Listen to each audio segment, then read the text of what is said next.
Built the plant in 53, Pike and Portsmouth DOE. U-235 in the groundwater chain, heavy metals drift with rain. They cracked the pipes, they dropped the shell, still denied what tests could tell. Open air, no tent in place, children sick, no public trace. Atomic corruption, filed it safe, never discussed. Paper trail burned to dust, you won't find what you won't trust. Atomic corruption, carried down the river bend. Across the state, you can't pretend this don't poison in the end. Kids with cancer, no This is cause 1950s. Dust in Left a schools shadow. they never claimed. No swab, no test, no agency, just buried deep bureaucracy. They said too costly to contain, but built a dirt dump. Can you imagine getting beamed radiation that left a shadow, like the Hiroshima Nagasaki? Atomic corruption. The sound by James Lucer on YouTube. Filmmaker, artist, musician. He produces all the material himself. He helped with AEI, of course.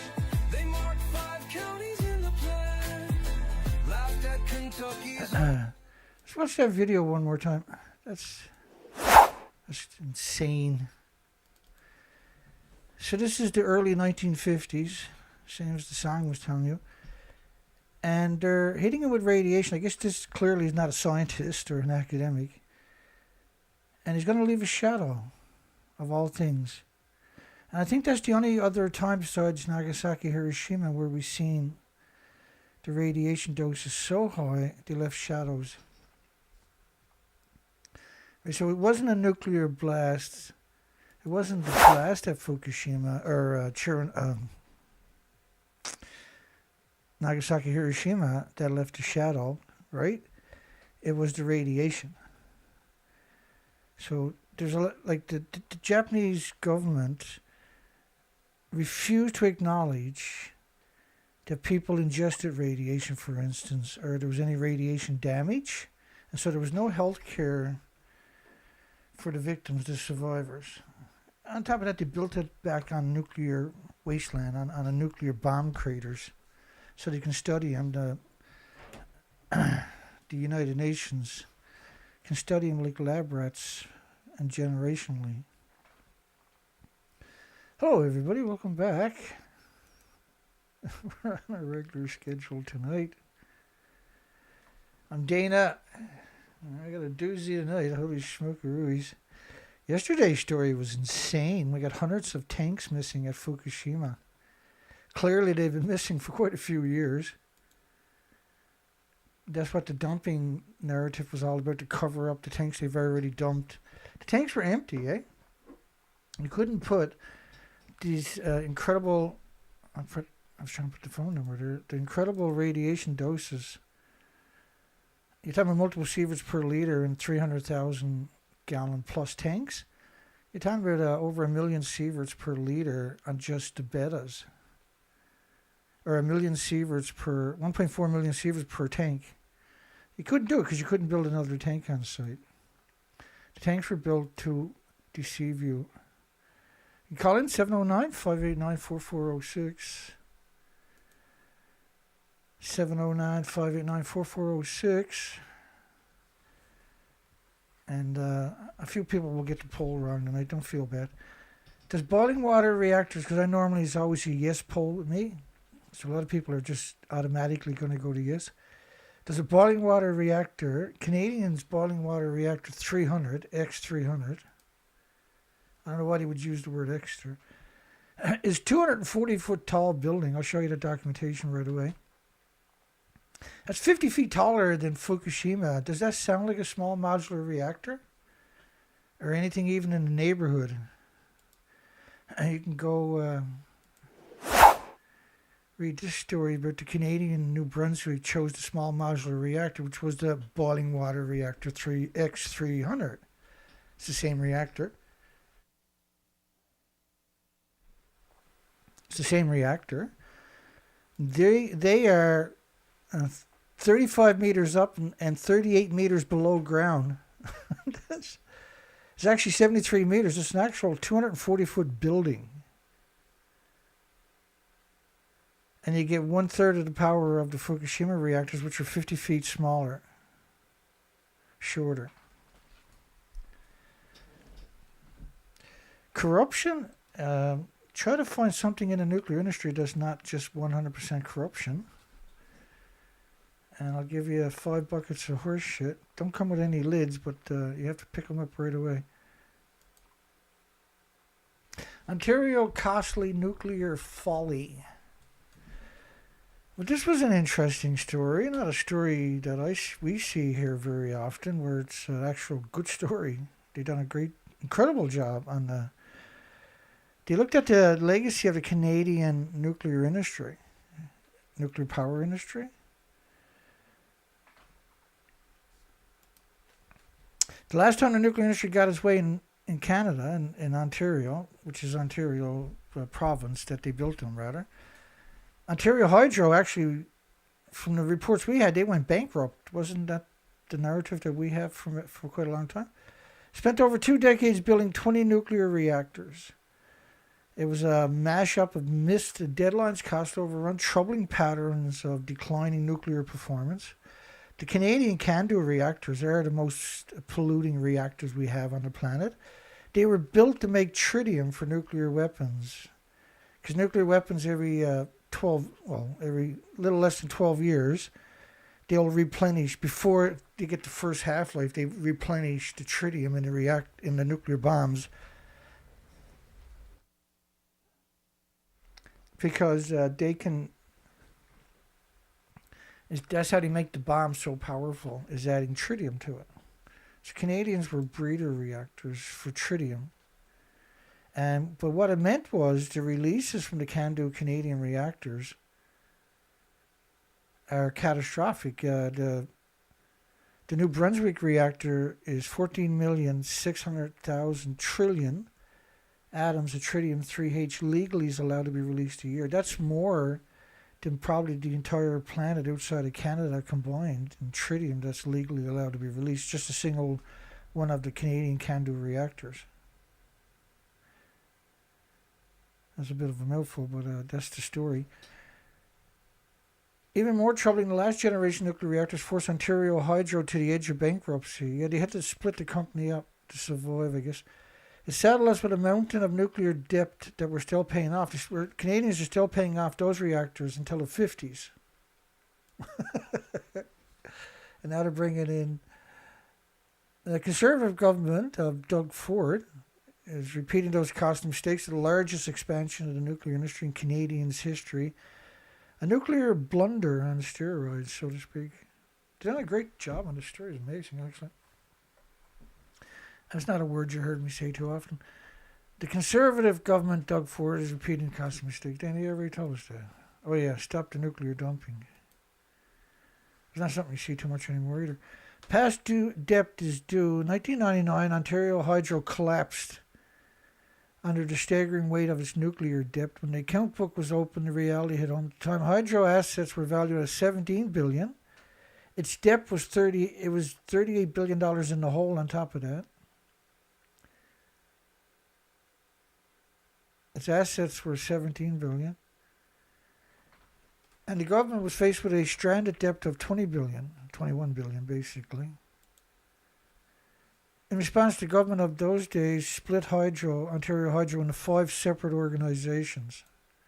So essentially it went bankrupt, but they got around it by turning it into 5 different companies. The debt was transferred to the Ontario families through special charges on electricity bills until the 2018.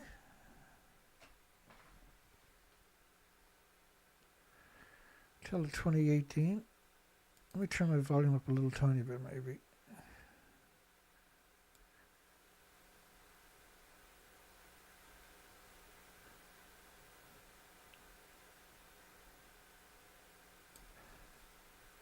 The debt was transferred to the Ontario family's charges on their electricity bill until 2018. And regular electricity bills and the tax system. So they just saddled everybody with a huge debt. And it was the world's largest nuclear bailout, one we're still paying for. Excuse me. According to the 2024 annual report, total debt 25 years later is still $12 billion as of last year. We still owe $12 billion on the original reactors. In 2024, they paid $626 million in interest charges alone. $626 million in interest. And so the bankers are loving it. An amount that is recouped from taxpayers and ratepayers. So it's a curse on electricity bills for everybody in range. In 2050, Ontario will still be paying the debt to the failed nuclear program of the 70s and 80s. So 80s, 90s, 2000s, 24, 25. It's a long time to be in the hole, isn't it? And it's going to go on till the 50s. 30s, 40s, 50s. There's over 70 years of debt and massive interest every year on the loan for 70 years. That's a huge bill on its own, I guess. In its financial statement, the organization notes its longest term debt issue matures on December the 2nd, 2050. So the reactors from the 70s will be paid off by 2050, hopefully, if you don't screw up. And these directives put the nuclear on fast track by shouldering aside clean, cost-effective, and safe renewables. Geothermal will work in Canada. Well, it'll work anywhere on the planet, right? And you can build 75 gigawatts of geothermal right away. Ultimately, with how much money they're going to waste on because they're going to be building big reactors here in Canada too, allegedly. And they're doing it out of desperation before alternative energy shows up. So then we're stuck with it for many, many decades, right? It's on purpose, right? It is an astonishing nuclear industry coup without putting their own money, without bearing the financial risk. The nuclear industry has captured Ontario's energy policy and turned the Crown agencies into nuclear cheerleaders, turned the government into nuclear cheerleaders. In Ontario, the last nuclear reactor went in operation in 1993. And that was the one that broke Ontario Hydro, if I remember correctly. Nuclear plants had been forecast to operate for 40 years, showed major signs of early aging after about 10 years. That's from the Wigner effect, a neutron bombardment of the infrastructure. That's why they typically had a 30-year life shelf, is because these are high-pressure reactors, and the material becomes brittle. So that's not a very good combination. 1,000 pounds per square inch in brittle material. That gets worse every day because of the neutron bombardment, the beta rays, the alpha shellings, the gamma shellings. At the Darlington site, we're already cautionary tale, the escalating cost of the newest reactors. Originally built in 78 to $3.9 billion, the final cost in 93 tripled to $14.4 billion in those days equivalency. Those monies. Demonstrated nuclear reactors couldn't provide affordable electricity. In fact, in Ontario Hydro's last public cost comparison, 1999, said the cost of energy, nuclear energy, would be more than 6 times the cost of hydroelectric, 6 times the cost of hydropower. And on top of that, we're stuck with it till the 1950s before we finally pay it off with huge interest, debilitating interest payments each year. It seems that all those hard lessons learned. I gotta start wetting the whistle here. My apologies.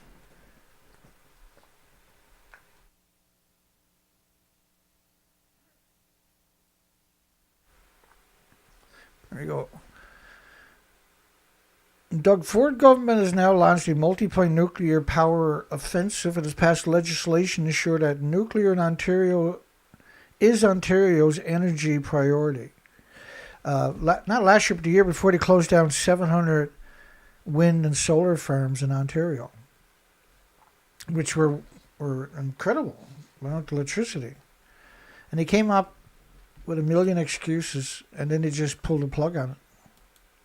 They got tired of waiting because they wanted to do the refurbishments of the nuclear plants, and 700 large wind and solar plants were going to be in the way of the resources. They were going to be displaced with energy, right?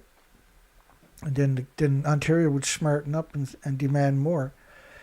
It had made commitments to build untested and costly small modular reactors. This is an interesting story right here. They're not going to build a small modular reactor out at Chalk River National Laboratories like they would, say, anywhere else. Anywhere else, you're going to have to take a new design, which is still incomplete to the regulatory agencies, by the way. And you would build an experimental reactor. You would run it hard and see if it produced any flaws that could be re-engineered to make them safer before you started mass producing them. Canada, the idiot Canada, yes, I'm Canadian, I'm aware of that. The idiot Canada nuclear industry is so powerful, we have no checks and balances. They're just going to go ahead and build one of these disease factories. These are going to run, by the way, on plutonium mixed oxide fuel, which is illegal in Canada, so I guess they're going to change the laws. I know Moltex and the other company in New Brunswick that were brought in from United Kingdom and funded by the Canadian government. Canadian government had set up a company, right? A company. And they put $10 million in that company. They brought in these two small modular reactor fake companies and gave them $5 million each, and then they dissolved the company they used to transfer the money. The New Brunswick government done that. And we've covered them a lot over the years since they showed up right from the inception. Same as a small modular reactor push, right? Started about 7 years ago or something. We covered that extensively, constantly, every week, multiple times. It has made commitments to build untested, costly small modular reactors that don't exist, that don't even have a full application into the regulatory. No, there's lots of money. You got a couple of million taxpayers. We don't care. They're insane, eh? Like an apartment, a one-bedroom apartment in their district, which has the most expensive energy in Canada, by the way, electricity, is $3,200 for a one-bedroom apartment in Ontario, Canada, which has most of the reactors. This is the Great Lakes. All the waste goes straight into the Great Lakes.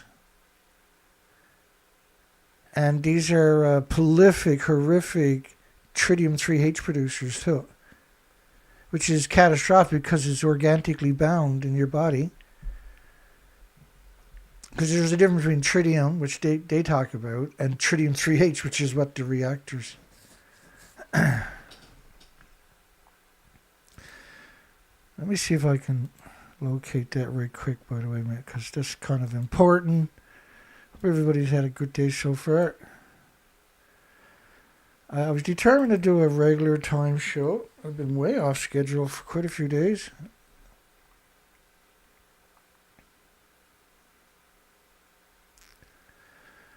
Let me put in, because I got so much on tritium. It's absurd. I should do like a whole week just on tritium-3H. Just beat that.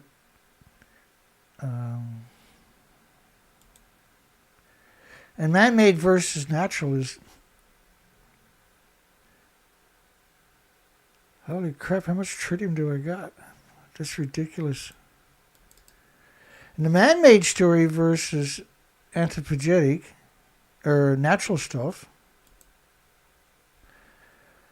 is unbelievable difference too. Just, holy shit, mother load.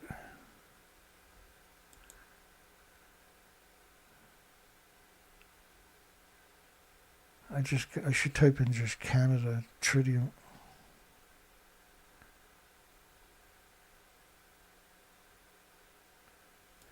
Yeah, that's an important folder. I forgot about that one.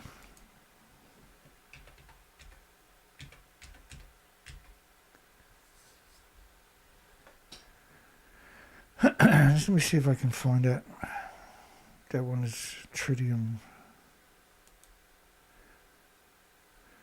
I can probably find it in my list, but if you're not digging this stuff up all the time, then it's hard to remember the exact search that you need to use to get the specific story that you're looking for.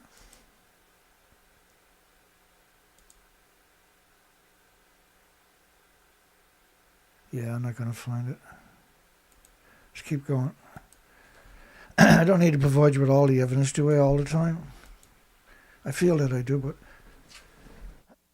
you can go back in my videos, my archive, my presentations, look up Canada Tritium, 3H, and you'll see a 3-hour video just on the Canadian tritium reactors. That's an eye-opener. And so, in one sense, because these are going to be plutonium mixed oxide reactors, which is different than the CANDU reactors that we currently have, right? I can't see it coming to fruition. I can't see Canada, of all places, building these types of reactors before somebody else. I just can't see it. And that doesn't mean it's not going to happen, but it's hard for me to comprehend that Canada has the ability to do anything after what we've seen. And it has opened the public purse to the appetite of the nuclear industry. A propaganda push in 2023, Ontario provincial government launched a series of propaganda. Ads in bus shelters, on transits, subways, print, television, designed to overcome public skepticism and convince us that a new generation of nuclear was safe, reliable, and clean. Pretty standard, right? What's the lowest form of life they can be? That's the run they'll take every time. Some ads focused on Generation Zers, the current teenagers, young adults, and TikTok with the cartoon character Pelly, the uranium pellet. Pelly, the uranium pellet.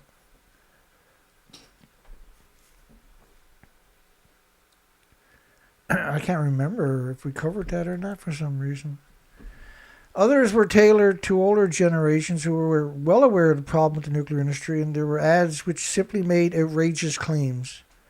For example, the ad for small modular reactor declared that small modular reactors are clean and reliable. Quite the claim, because none have been built. They don't even have a full application into the nuclear regulatory agencies, which is the defining material necessary to prove that you've got a reactor designed as, because they would, like the Nuclear Regulatory Commission here in Canada would take 300 or 400 nuclear experts, and they would go through the application like a million pieces of paper, the designs and everything, and they would try to quantify it as being safe enough to approve. But you typically, and so they must have cut the regulatory requirements for safety, just slashed it everywhere, in order to not even build an experimental reactor and run it for a couple of years. So it's desperation on top of that. And it's, I think it can be challenged in court, and you could hold them to a higher standard if you tried. Not that anybody in Canada is going to do that. The ad campaign effectively echoed the industry's talking points that have been this, and this is important for every other country that tries to do it. They're going to set the precedents with the Canada reactors, I guess is what they're up to. Canada's, because most of the world looks up on Canada as some kind of shining light, but Canada's a shithole. The nuclear industry has totally ragdolled the entire country since its existence. It's not even a shell of what it once was. The nuclear industry owns Canada. They owns all the universities and all the media. Nuclear energy is now described by Ontario Energy Minister as clean, non-emitting, which is absurd. Like, don't matter which reactor it is, it's going to need 2 dedicated gas, oil, and coal plants. Dedicated to it. To build it, it's an absurd amount of electricity just to build these things. Not counting resources. Everything is triply inspected. There's zilch possibility they're going to come in 1/3 of what they located to build these things. They're going to have to triple that price. Maybe quadruple, who knows? Which is not unusual, right, at all for the nuclear industry. That's the norm. Nuclear energy described by Ontario Energy as clean, calling it not emitting is absurd. And they already used like geothermal from Lake Ontario, right, for cooling and heating. They run pipes far out into the lake, and it's like a type of geothermal. But Ontario, anywhere in Canada, the technology is now matured to drill, because we live in the Canadian Shield, like the granite shield, so to speak. A lot of the country is pure granite. But you can still drill down into that to hit the temperatures now with the technology we have. It's still doable. And you would have 3 to 4 times more energy for the same money. It's $4 million for megawatt. Any community can do it on their own. It wouldn't take long to pay off. It's so sick because it's just cheap in the scale of what the 1,000 people wouldn't take long to pay that off. A couple of years. Nuclear energy is now described by Ontario Energy Minister as clean, non-emitting. He knows nothing about nuclear. This guy. His brother was a crackhead and was in the government for years and years. I think he's still there somewhere. A revolving door between the government and the industry. In 2024, former Energy Minister Todd Smith left the government after spending billions of dollars on the nuclear industry and promising billion more, and then he landed a job as the Vice President of the Can-Do Energy Incorporation, which is a big mining fuel company here in Canada for the nuclear industry. Or I'm sorry, Can-Do Energy. Oh yeah, wait, hang on. Was created by SNC Lavalin, which is Montreal, I think. Purchased a commercial reactor division of Atomic Energy of Canada Limited from the federal government in 2011. The Atomic Energy of Canada was both promoting and regulating the nuclear industry for quite a while. In an effort to distance itself from a scandal-ridden past, SNC Lavalin has been since changed its name to Atkins Realis. The company, which is kind of like Windscale in the United Kingdom, changed its name to Sellafield. The company is heavily involved in the refurbishment of the Ontario nuclear plants and plans for new builds. And so he's a direct line. Right, Todd Smith is a direct line to funding for the nuclear industry, see? Small modular reactors are not small, they're not that modular. No, they're 240 foot. I showed that at the beginning of the show. 240 foot buildings. Half is underground. They're 50 feet taller than the Fukushima nightmare. And they're not that new. The design, of which there are about 54, have been kicking around for a long time. We talk about this a lot over the years. There is no innovation in the nuclear industry. They're still running on the oldest designs, right? The World Nuclear Industry Status Review is an annual independent assessment of the global nuclear industry. 2022, it concluded small modular reactors continue to hog the headlines in many countries, even though all the evidence so far show they will likely face major economic challenges and not be competitive on the electricity market. Despite this evidence, nuclear advocates argue that these untested reactor designs are the solution to the nuclear industry's woe. We cover all of this all the time. Stephen Lassie became the Minister of Energy in June 2024. And shortly afterwards, he traveled to the United States, where he made a pitch to Western leaders, industry movers, and shakers. And he told them Ontario is building a blueprint for a nuclear energy future, which we've covered a lot.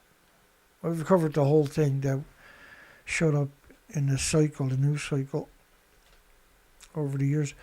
The minister's early charm offensive turned more aggressive back home when he criticized those who support renewable energies, and that's they got rid of 700 wind and solar farms in Ontario.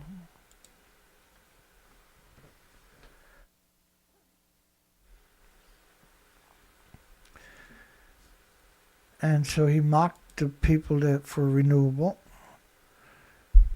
because they're the people, like, you can't get the job in these key positions unless you're vehemently pro-nuclear.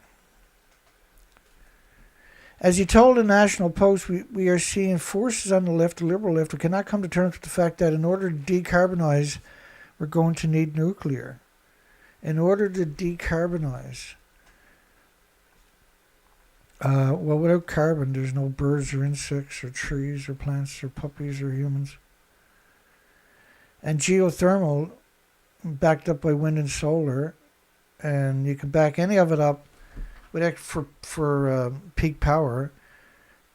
You can just use, we have so many storage solutions now, and batteries is not one of them. Batteries is the stupidest one.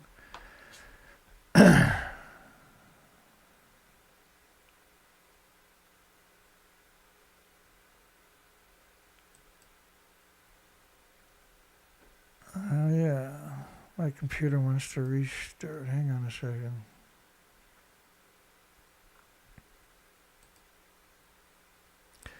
So let me schedule a different time.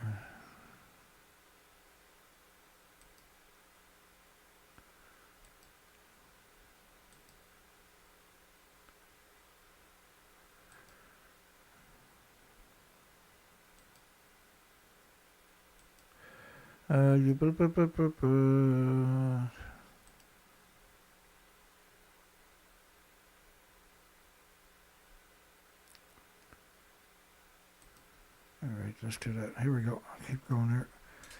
We're seeing forces on the left, the liberal left, who cannot come to terms with the fact that in order to decarbonize, we're going to need nuclear. Why would you need nuclear? Like, you can, you can build mine shafts, which is anybody can do it, and you just compress air into the mine shafts, and that's enough to power Toronto and Montreal easily with compressed air with excess electricity from renewables. It also makes it clear that Ontario set aside on becoming a nuclear energy superpower in the hopes of selling expensive nuclear electricity to the United States and costly nuclear technology to the world. Well, because last year was 660 gigawatts of solar alone came on in 12 months.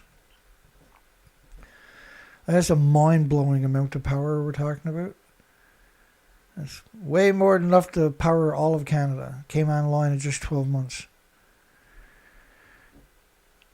And so if a country was this, right, and then you can back it up with storage, but you should do geothermal, which is permanent, 24 hours a day, carbon-free in every sense of the word, resource-free electricity once it's built, and it's not very resource-intensive material to build them, geothermal. And you can use, if you got there's 500,000 places worldwide where you can build water batteries that have already been identified. It's just, you build 2 big aquifers, extra electricity, you pump water up to the top one. And that way you're not destroying fish and coastlines and everything, but Fukushima took care of that anyway, destroyed everything. Legislative lock-in. In December 2024, the government passed the misnamed Affordable Energy Act. The legislation has many troubling aspects. Various sections of the act restrict public consultation, so the public doesn't even get informed, let alone have a say. There's no referendums for nuclear in Canada, let's put it that way. Further erode the independence of regulatory tribunals. Well, the regulatory industry completely captured. And I don't know why they bothered to chop it out of there, because they already own it. And shift more decision-making to the government, which they own too.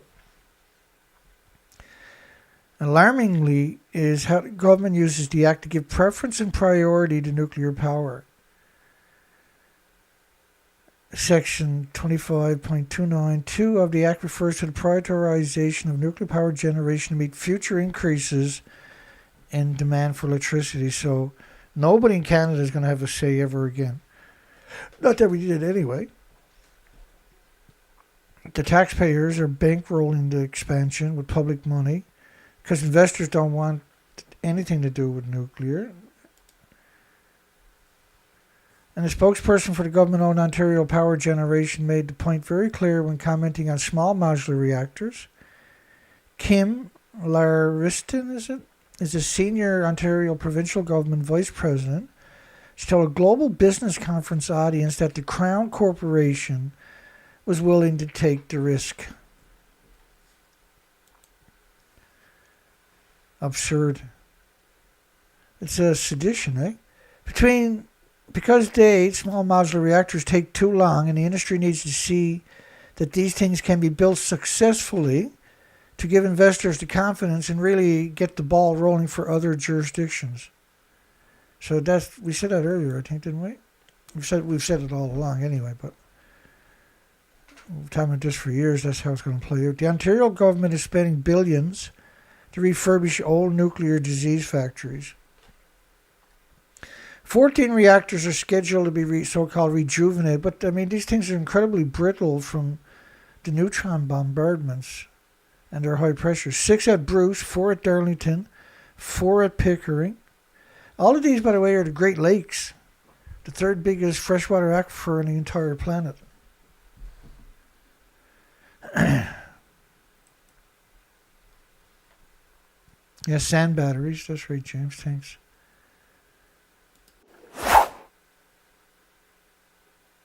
Does Canada's 240-foot tall nuclear plants, small modular reactors, that are 50 feet taller than the Fukushima reactors and any large reactor on the planet, sound like a small modular reactor? And a few people are so used to putting yes into that, they just clicked on it, I'm sure. Right, so you can use sand batteries. Just sand, can you heat it to 700 degree Fahrenheit temperatures? It's really great for the pumped hydro or compressed air. So the compressed air, the compressed air, you create a lot of heat when you're compressing the air to pump it down into mine shafts. Use that as batteries, right? And that technology is already matured.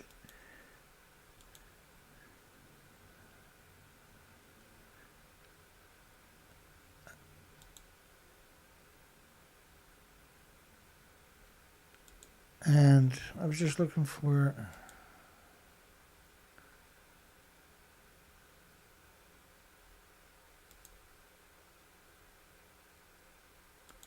this one.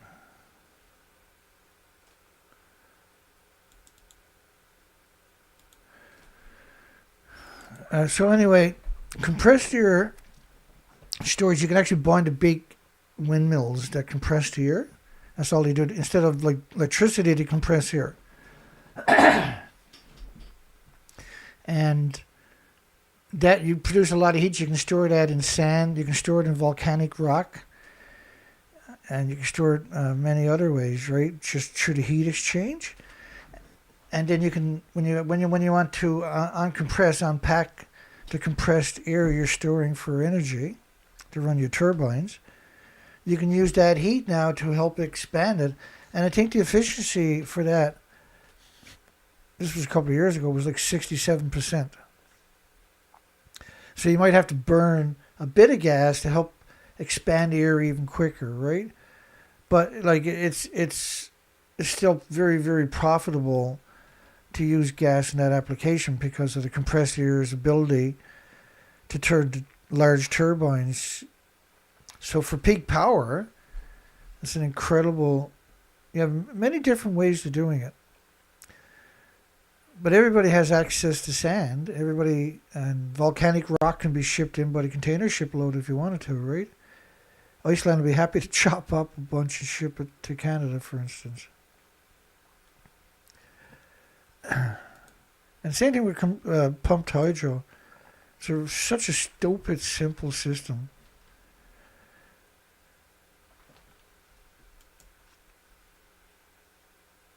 Cost of refurbishment will excess of 40 billion, and the millions more in interest charges will find its way onto the electricity bill. So 40 billion for the refurbishment.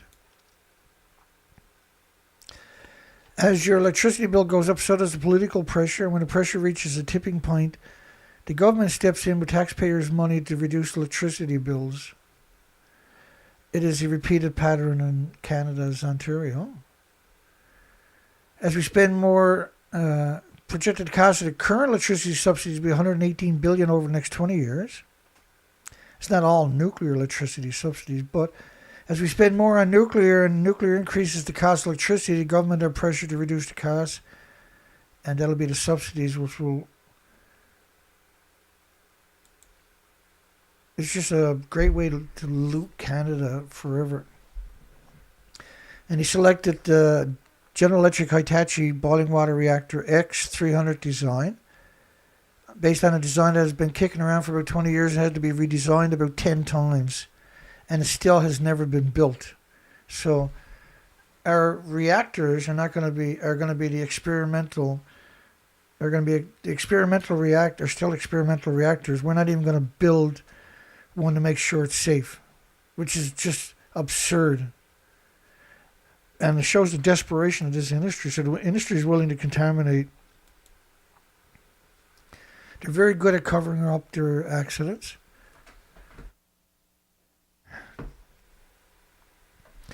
In the United States, the only small modular reactor project that has been approved by the United States federal government was NuScale.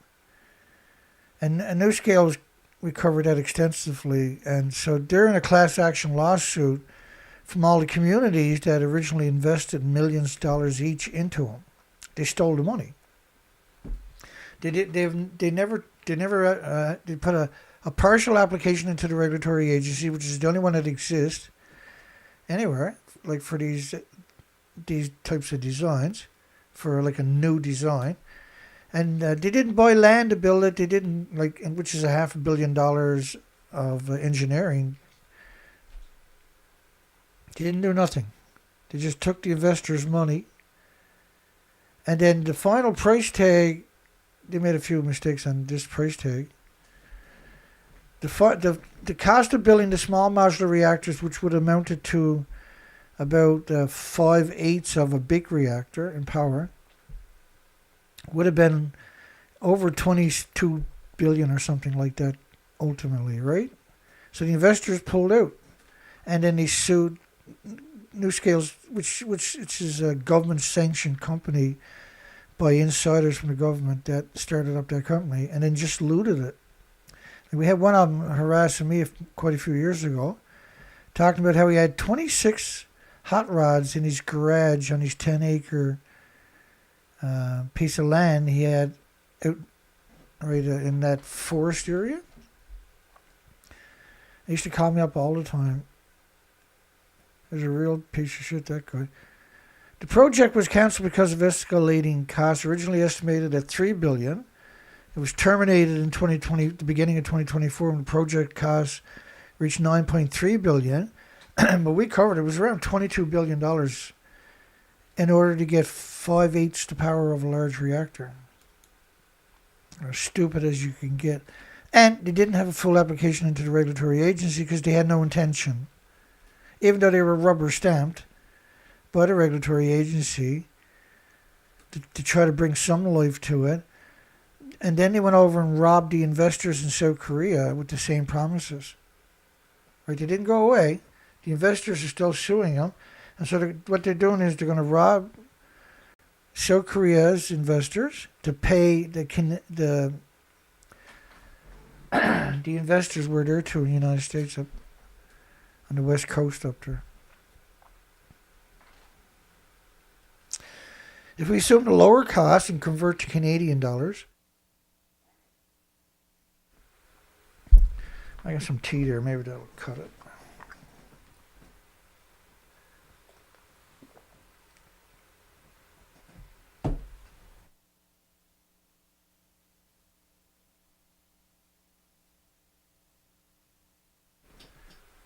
I'll get there.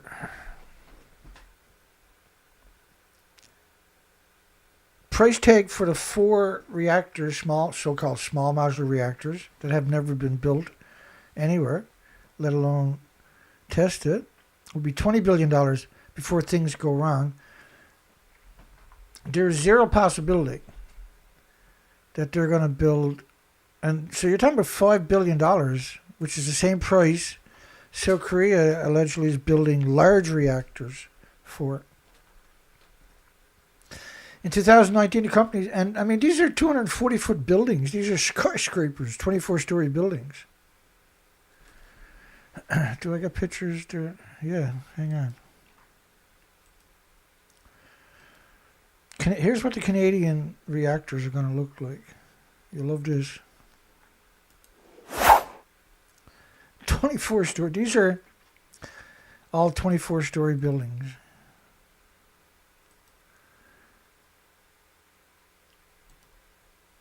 So they're calling this a small modular reactor because half of it is going to be underground. So even at 13, say, at 12 stories, is still a massive building. Half of it will be underground. So these are not small modular reactors.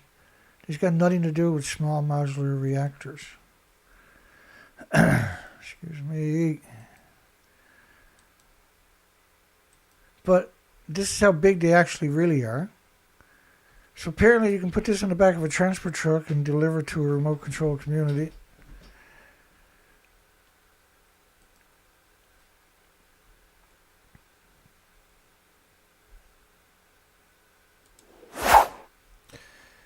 I'm surprised they haven't come in and spammed me because they're very sensitive to any criticism. You can be sure there's a bunch of them out there now in the closet with the lights off, sucking their thumb and crying because we're talking about it. In 2019, the companies indicated the cost would have to be below $1 billion. Now they're $5 billion. There's enough plutonium stored at the Pickering nuclear station to arm 11,000 nuclear weapons. That's quite the statement, isn't it? There's enough plutonium stored at just a Pickering. There's 3 nuclear plants, just a Pickering. The thing is, all of these can melt down.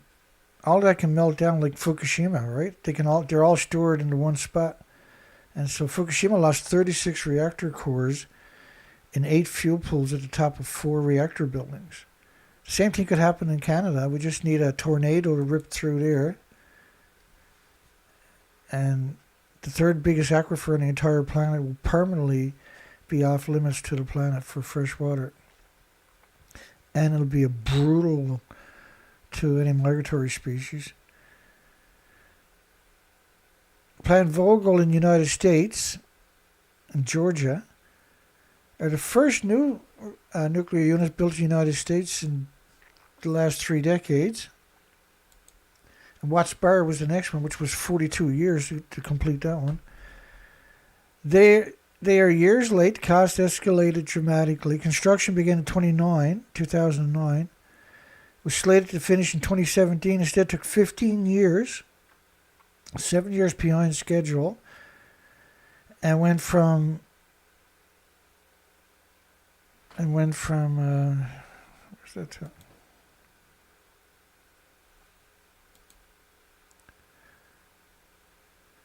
At 38 billion, which is 53 billion Canadian.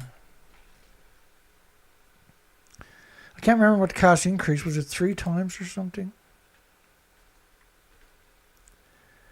And of course we cover all this all the time. But the French design, which they acknowledge they're not going to build in their own country,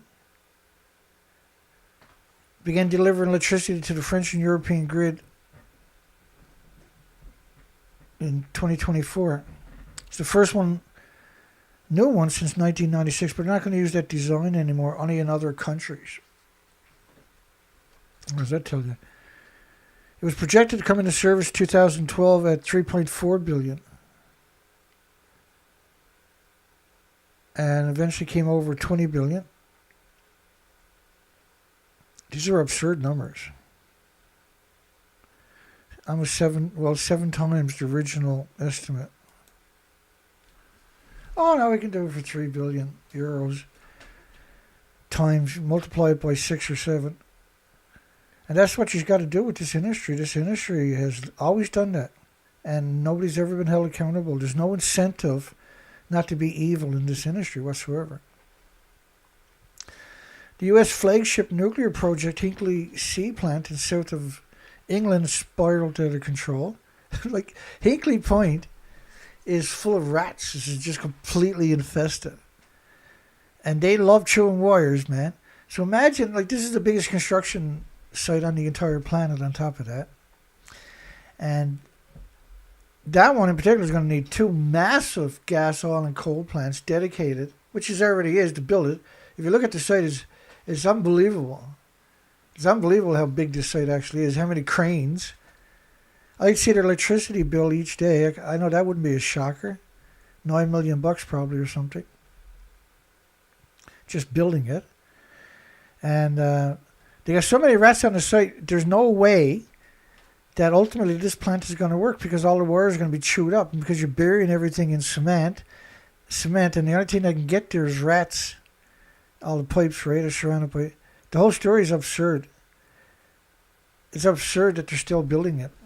You might as well walk away now before you... Because whatever you're going to put into it is going to be a disaster because those wires... Like, I can't remember how many miles we're talking about. You're going to have to go around the planet many, many times. So how are you going to track that down? Because the rats are going to chew in all that stuff. Rats, for some reason, they love chewing on wires. So they're estimated to be 68 billion Canada. And they say it will take until 2030 to come online. 2035, I think, is the more realistic. Same old song, repeat it. Massive cost overrun. Long, endless delays. The world's most expensive electricity. And then the price for the consumers is locked in at just a horrifying amount. Where Canada's in for big, big trouble. Capital cost of a nuclear plant as a range was supposed to be 8,500 to 14,000 USD per kilowatt. The midpoint of the range expressed in Canada's dollars is 15,000 per kilowatt. So a midpoint cost estimate of Bruce C, 4,800 megawatts, is 75 billion. And Port Hope, which used to be Port Uranium or Port Radium, and the stuff they done to people there was just horrifying. Still is, right? It's a nuclear wasteland from just the tailing ponds they reused in construction all over the city. 10,000 megawatt is 156 billion for Canada. So Canada is going way. The nuclear industry is locking in Australia, Canada, Britain into just trillions of dollars. And regardless how astronomical those costs are, the estimates are likely on the low side. If the cost in Ontario tracked the actual cost of the Vogel in Georgia, at Hinkley-C in England, Flamanville in France, then the cost for the Bruce C and Port Hope would be even higher again. The price tag that mortgages their future. The Ford government is committed to spending an unbelievable amount of money on its nuclear gamble.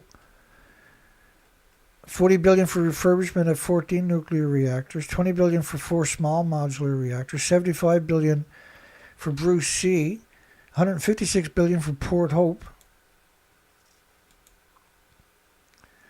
That's almost $300 billion. So if you add $26 billion as the official preliminary estimate for the Deep Geological Repository of nuclear waste, and they never grew a nickel of interest on that $26 billion in the 23 years they've been sitting on it.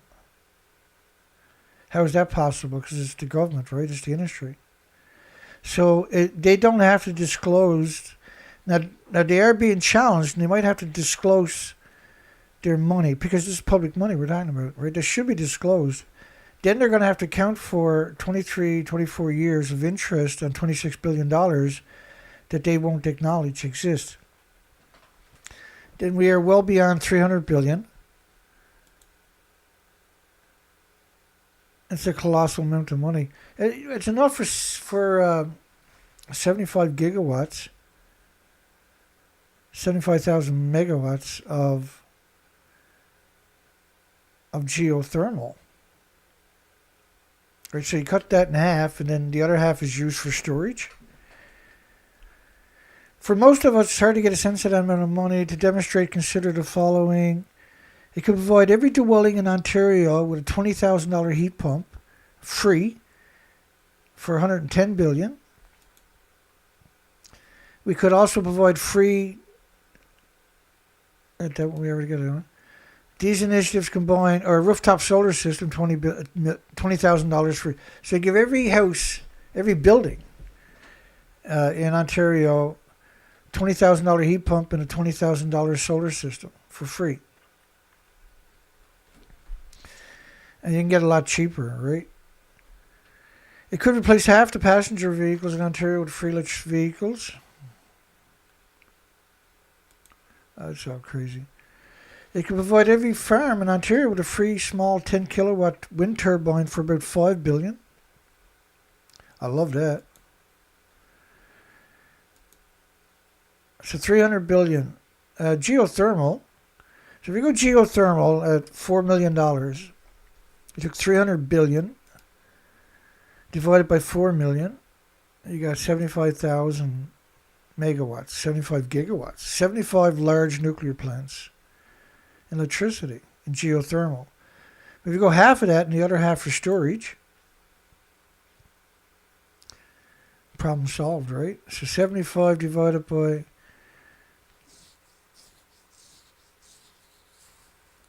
so a typical plant is around 0.84 of a gigawatt.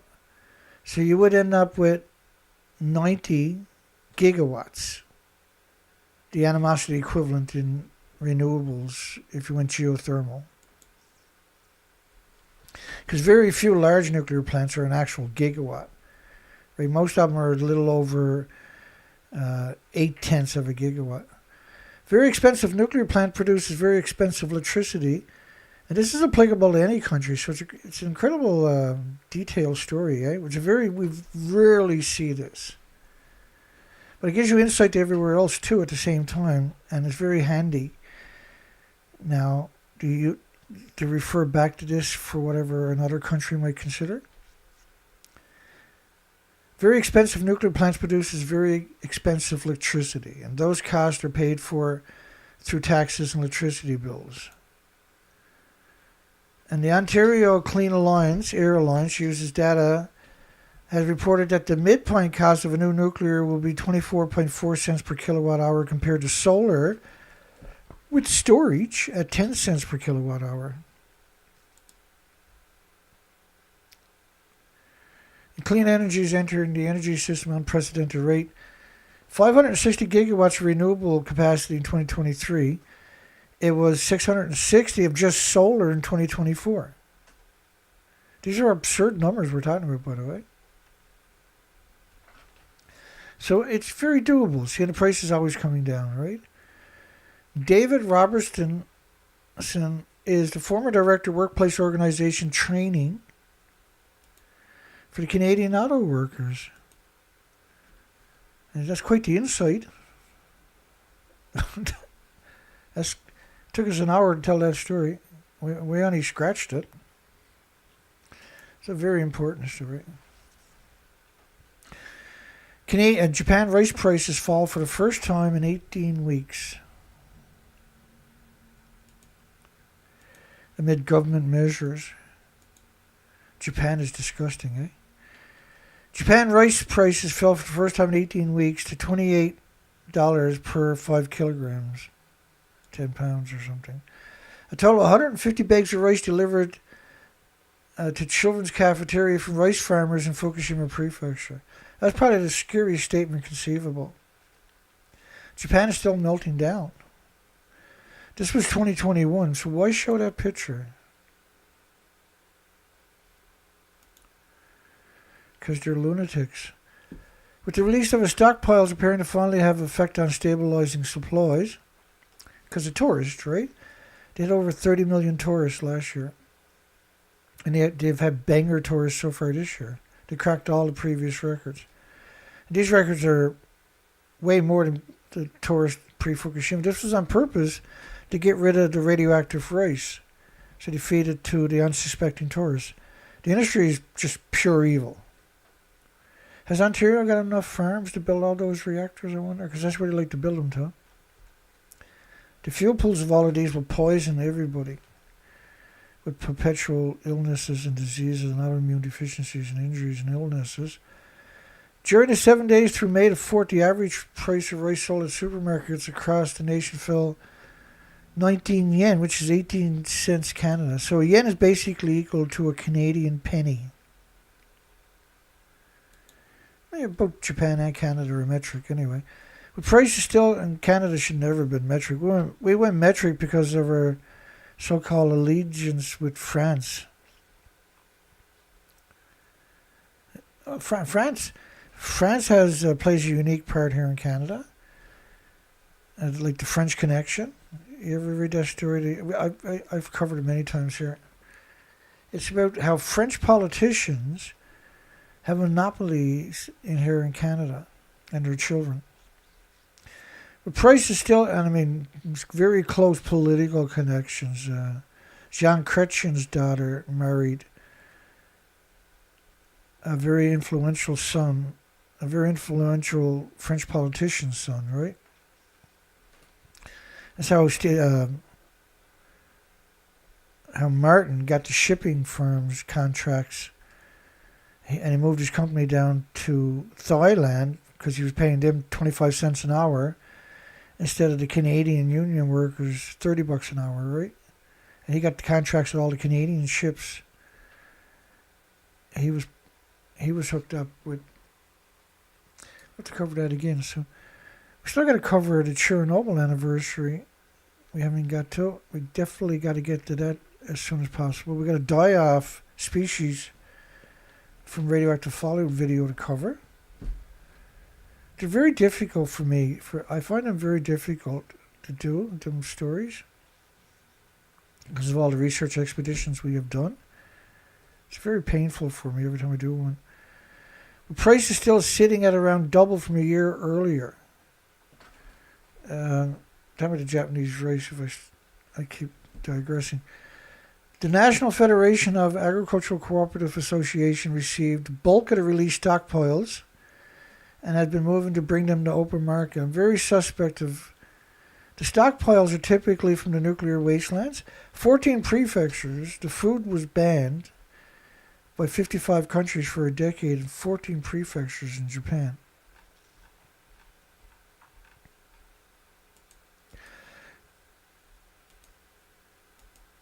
Not Canada. Canada removed all restrictions after 93 days.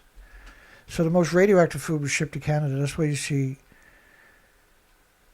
obesity rates almost at 90% here in Canada. In the United States, it's 74%.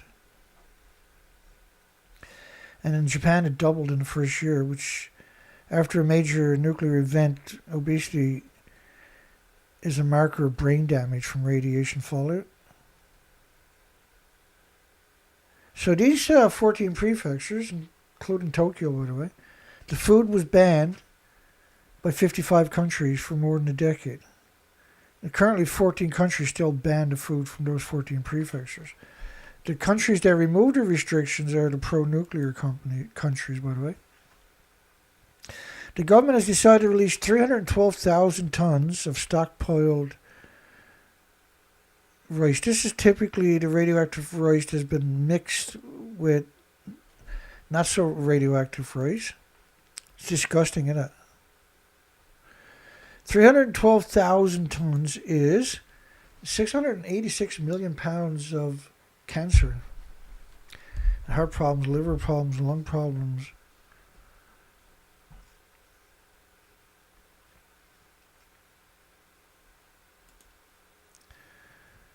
And no No views, no likes. Bless your hearts to those that showed up. Censorship over the top. 13 votes. As I said, the Canadian government is highly censoring me. Holy shit. And they're very sensitive. They're anally sensitive to any kind of criticism whatsoever.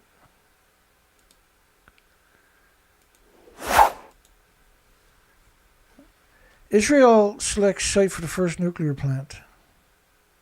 Now, this was the story we covered yesterday. Because of the pictures, all the tanks are missing. And we've done a presentation on that yesterday. It's a very important story. Plant is set to build in southern Israel despite local opposition and safety concerns over nuclear risk. Israel don't give a shit about anybody, only the Orthodoxy Jews. That's all they're worried about. They're all slaves to the Orthodoxy Jews' ideology, right? The Torah and the Talmud. And Israel's non-signatory status to the Nuclear Non-Proliferation Treaty. Israel is just like a big open sore in everybody's face. That's what that country is best described as. A proposal to construct Israel's first nuclear power plant. Well, they have a nuclear plant. It's a breeder reactor, right, for their weapons. And the Negev desert. Now you're going to get water all the way into there. Like, you need 1 million gallons a minute for a reactor. Each reactor. That's 4,500 tons of water every minute. How are you going to get that all the way into the desert? They want it away from the coastline so they allegedly they can protect it, right? Overseas the area, I guess they want that is because you feel that the oil is going to get cut off, right? Right now they're getting dirt cheap oil from Bahrain. Where the facility would be built has voiced strong opposition to the plan. That regional council which oversees that area. And so proposal raised numerous unresolved questions, including which country would construct the plant given Israel's non-signatory status to the Nuclear Non-Proliferation Treaty. Additional concerns include the source of nuclear fuel. Where are they going to get their nuclear fuel to? I mean, the reactor they're using now, the depleted uranium for that is what they're making bombs out of and hitting Gaza with, and Yemen and everywhere else. The cooling system for the reactor in the desert climate, and the logistics of transporting water to the site. Oh, Israel, where's all the tanks? There should be an endless amount of tanks in the background. And we've done a video on this yesterday. Where are those tanks? Right? So those tanks in the green, you see those? Let me just move up there.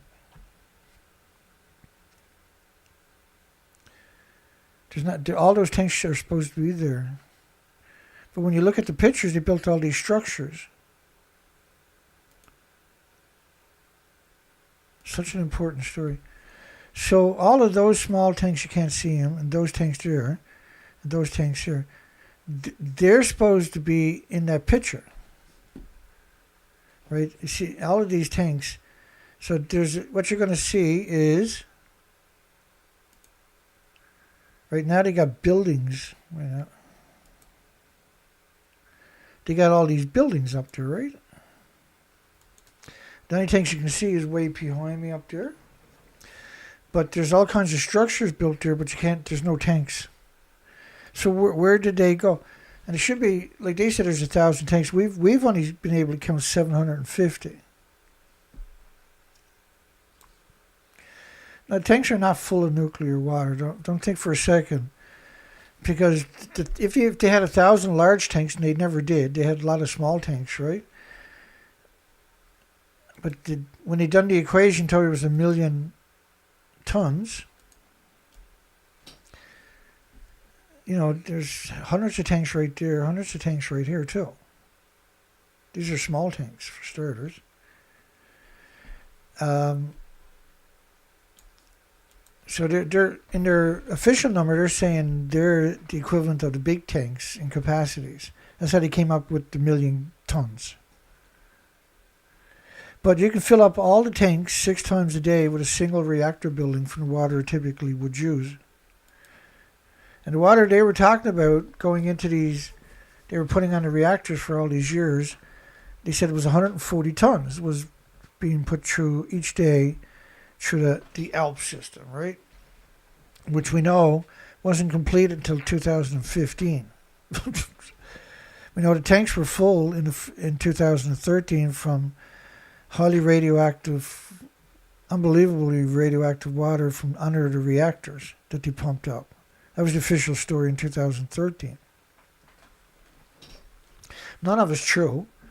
The tanks were empty. The tanks were built all at the one time in 2013 to manipulate people because Chernobyl was 600 miles away from the ocean. These are right on the ocean. And so these were strictly built to manipulate you. If you fill the tank up from the wells on the site, which is incredibly radioactive, multiple sieverts per liter, you couldn't build another tank on the site. You could never step over any of the pipes or hoses because there would be lethal doses everywhere. You couldn't walk past a tank 100 feet away from a tank and not get a lethal dose. So how could you build all the other tanks? Not only that, the 140 tons a day was equal to a garden hose. That's what a 3/8-inch garden hose at 30 pounds per square inch produces each day is 120 tons, 120, 140.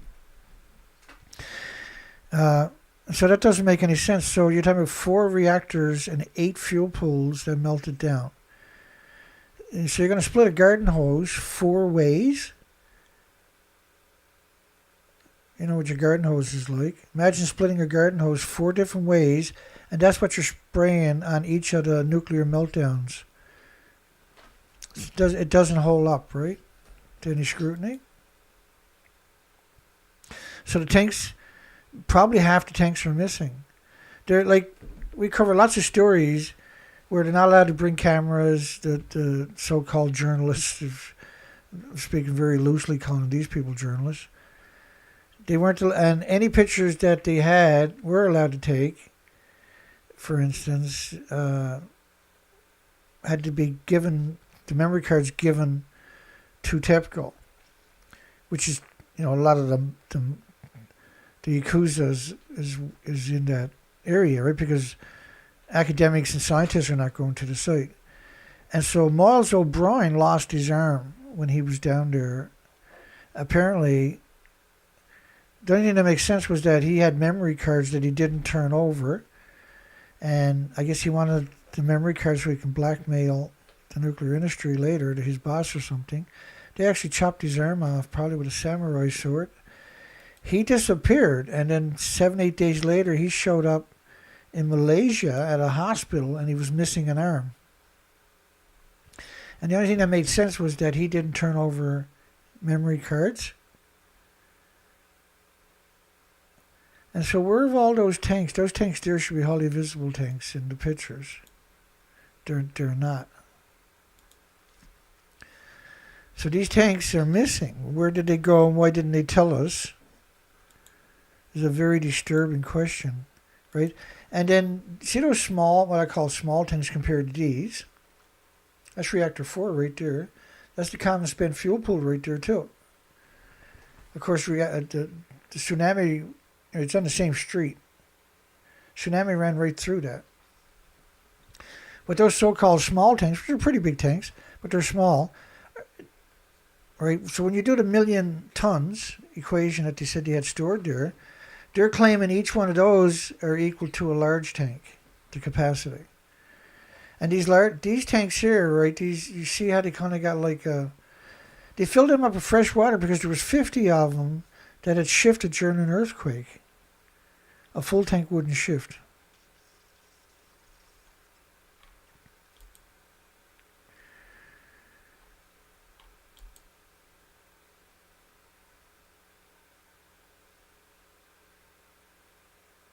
The Ben-Sur Israel, back to the Israeli nuclear plant, which that story was just a spin-off from that, because they had a picture there that we've never seen before, where it's not showing any tanks, and where did all these tanks go?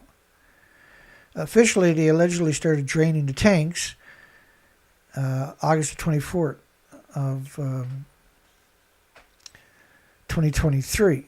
Right, there was a big campaign of tritium, and any protesters who were protesting tritium, not tritium-3H, but tritium, were put into the media and on television.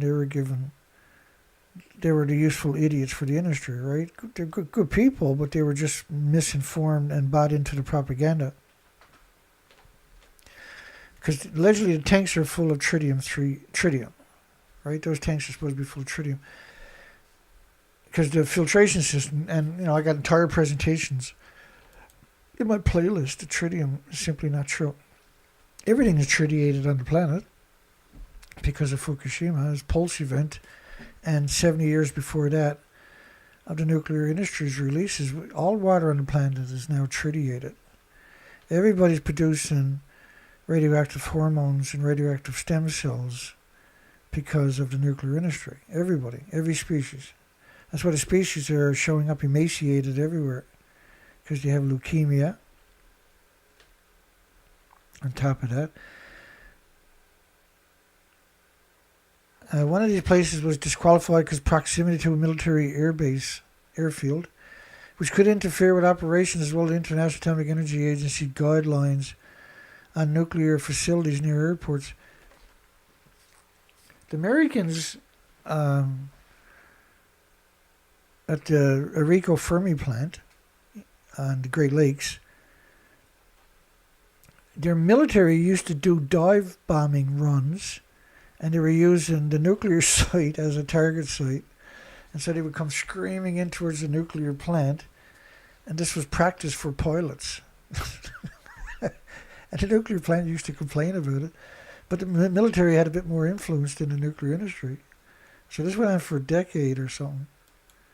It was an absurd story, because they would come flying and then pull up right over the nuclear plant. So that was the most stress on the fighter jets was right there.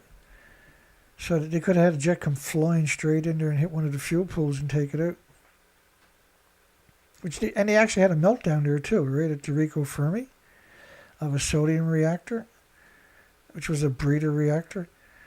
Was disqualified due to proximity to a military airfield, which could interfere with the operation as well as the International Atomic Energy Agency's guidelines on nuclear facilities near the airport. Another location rejected due to fears of military strike could cause significant environmental contamination. Don't tell that to Fukushima. That radiation releases is a significant environmental.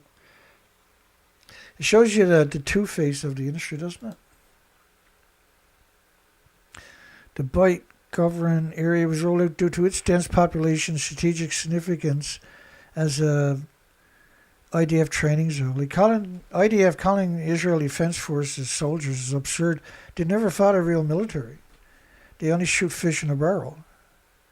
There's no honor there whatsoever. Another key issue is the supply of nuclear fuel, which likely need to come from abroad. Well, Israel blackmail somebody if they had to. Potentially undermining Israel's energy independence. I doubt it. Additionally, building a reactor in the desert would necessitate a dedicated cooling system and extensive infrastructure to transport the water to the site. Another key issue is supply of nuclear fuel. Our region experienced immense trauma during the October 7 massacre. And Gaza didn't? You sick and twisted, demented cowards. And the evidence clearly shows this was a false flag. Like, I've done presentations on that. It was a false flag. They attacked themselves. They allowed the attack. They supported the attackers through proxies. It was a proxy against themselves.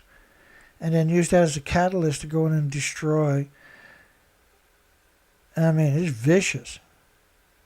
But they done shooting fish in a barrel. That's all they're doing. It's pretty cowardly. One of the most cowardly things I've ever seen. It's unthinkable to add a component that poses an additional threat to the lives of our residents and community. Well, the only people that care about Israel is Israel. Nobody else really cares about them anymore. Which is part of their Torah, their Talmud. The world will turn against Israel. That's part of their ideology, right?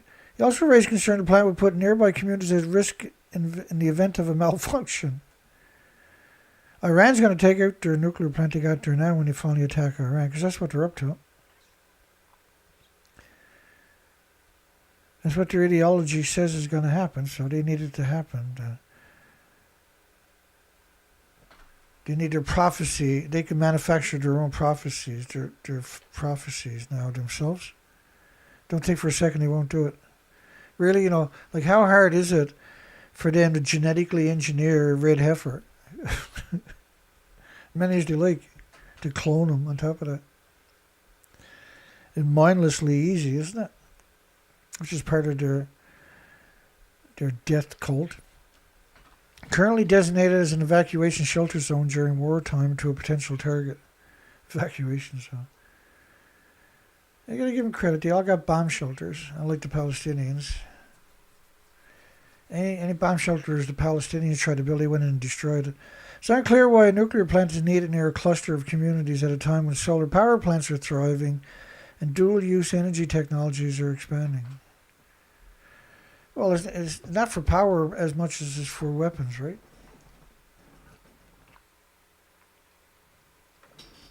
The fuel cycle is really important. Like, nuclear power plants are about fuel cycles.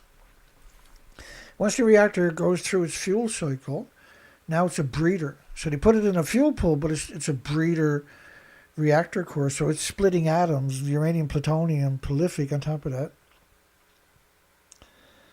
Constantly. So this is great for harvesting weapon-grade plutonium, right? It has to go through the fuel cycle before they can extract the material for bombs, so to speak. Well, I mean the sodium reactor, but they haven't ran one successfully without melting down. Santa Susana, Enrico Fermi, others on the planet, the Mandu reactor in Japan.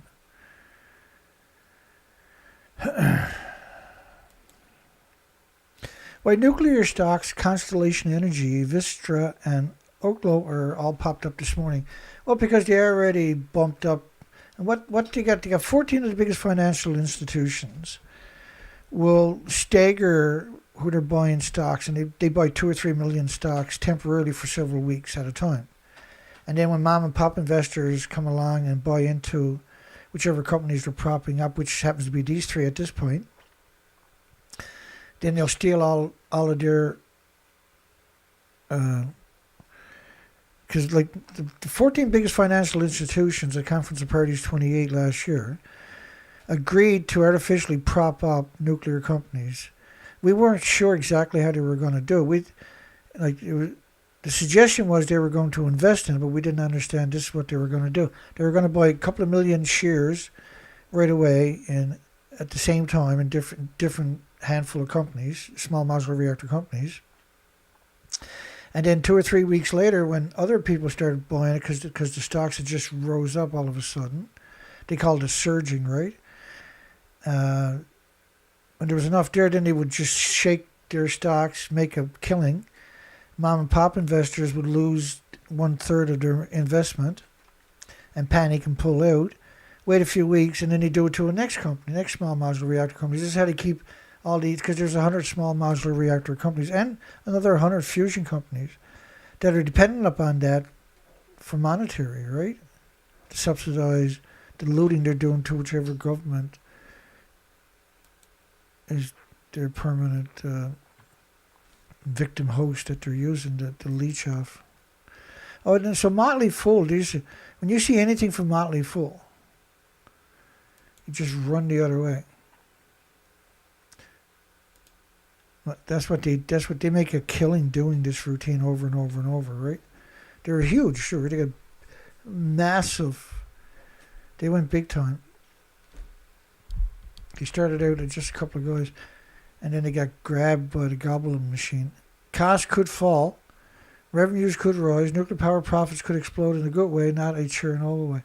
No. Well, none of these companies, Constellation Energy, Vistra, or Oklo, have a reactor in the pipeline. None of them have an application into the regulatory agencies. They're all dead ducks. The only way you're going to make money is this artificial inflation, this, which is fraud, what they're doing. That's 100% fraud.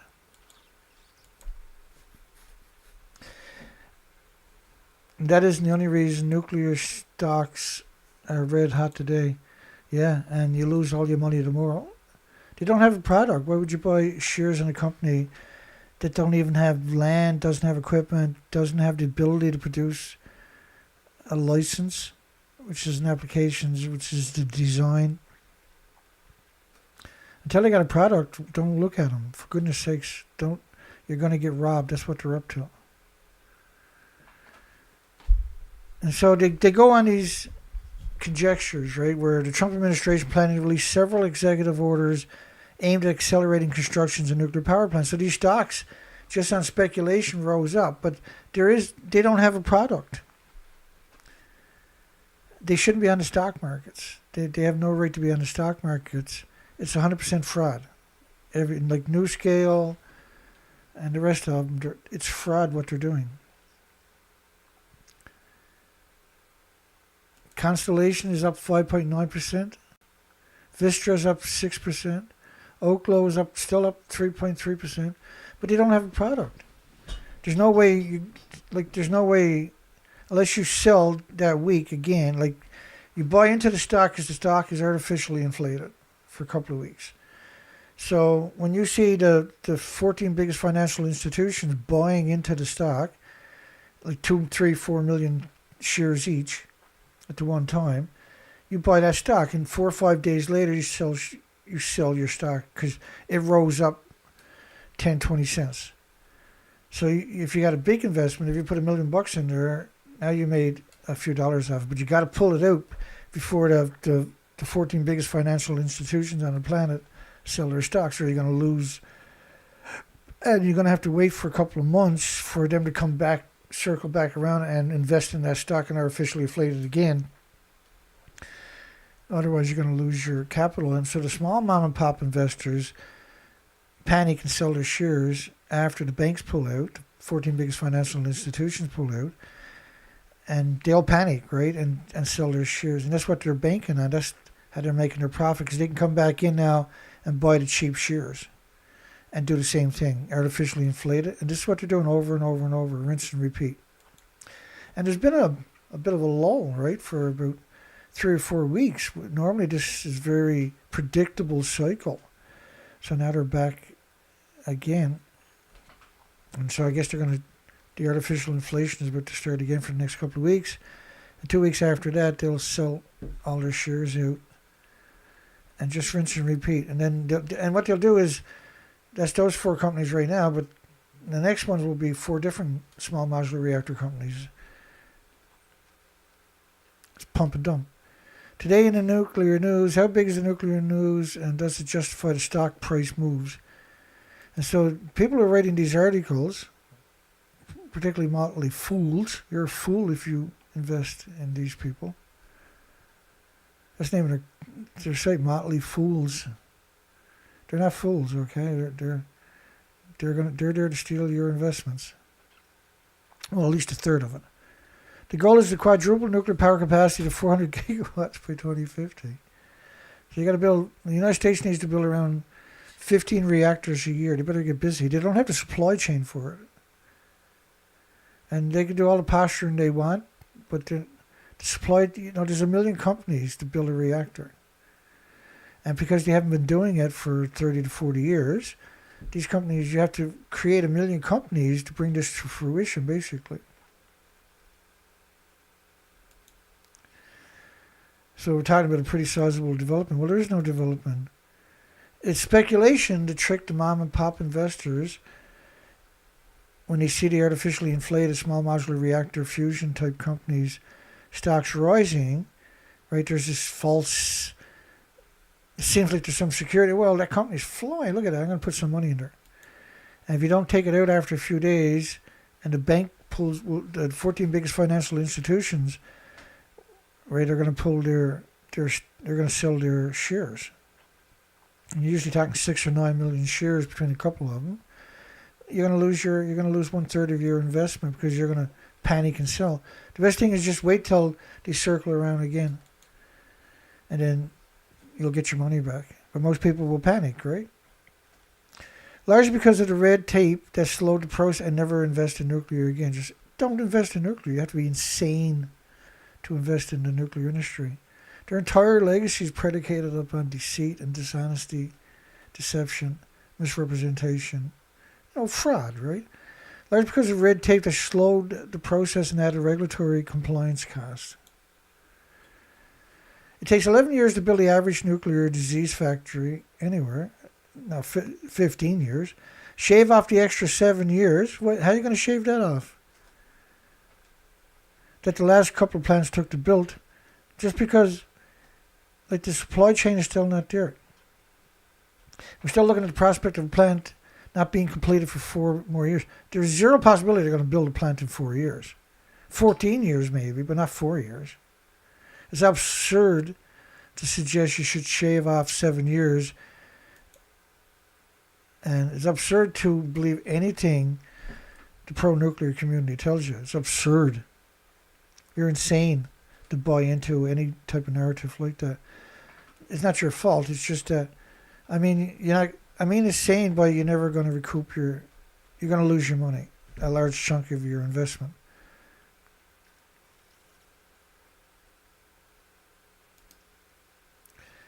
Oklo, of course, as a startup, has no PE at all in which to value the stock. It also pays no dividend.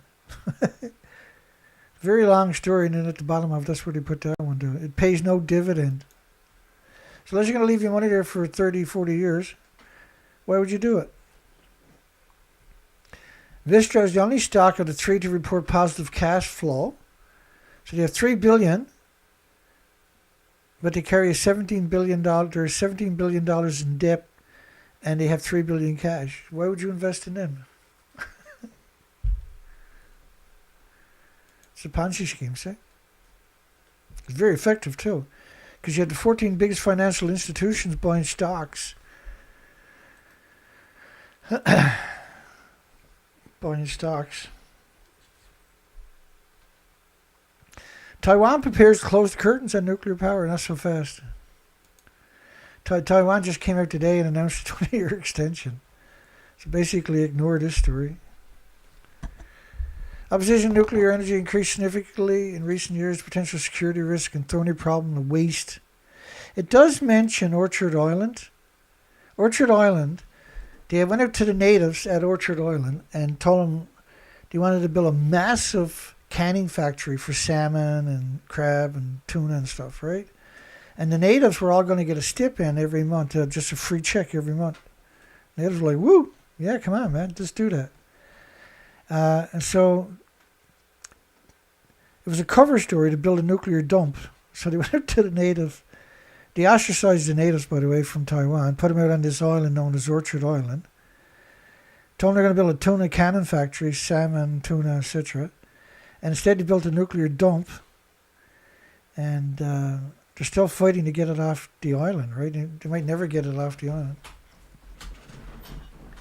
No, you signed the paper, too bad. Shouldn't trust the government.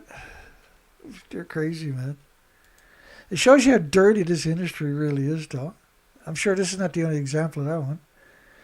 In 1978, the Taiwanese government announced a seemingly harmless plan to build a fish cannery on Laoyu, which is Orchard Island, which is home to thousands of the Teo native people, the original population. But instead of a cannery, the site became they built a nuclear waste. They said low-level nuclear waste, but it's not low-level. There's some low-level, of course, but it's not low-level at all. What many Teos call evil. We've covered this a lot over the years. In 1996, feeling betrayed and deceived, hundreds of anti-nuclear activists protested in front of the state-owned electric firm Taiwan Power Company building at a nearby pier to stop it from sending more barrels of nuclear material onto their land. We threw stones into the site. There were armed police officers. We had a standoff. I wasn't scared, he said. I was outraged. Yeah, the police are going to protect the nuclear industry, and didn't arrest him for faking, which was fraud, right? Clearly divided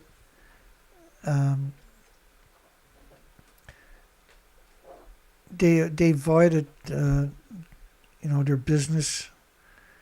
So the business contract was a false contract, right? So they should have been held accountable. These are the natives. 1996, so that was 20 years later. They finally understood that they were deceived.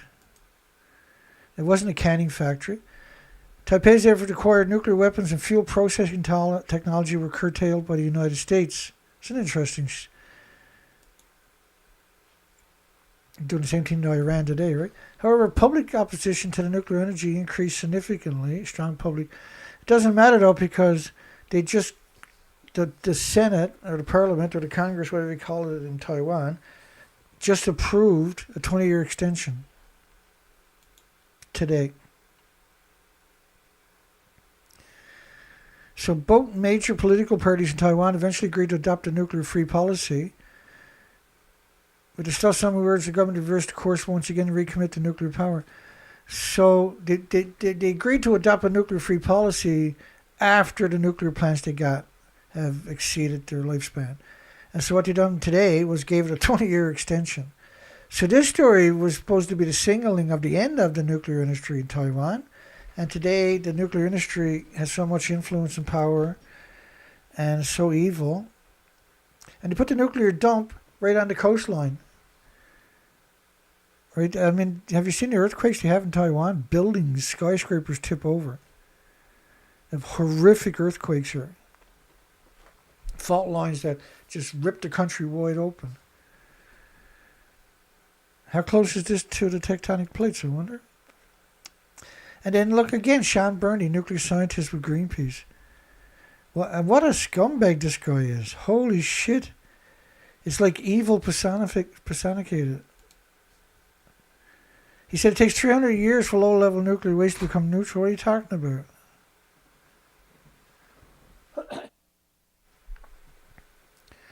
Iodine-129 takes 150 million years, for instance.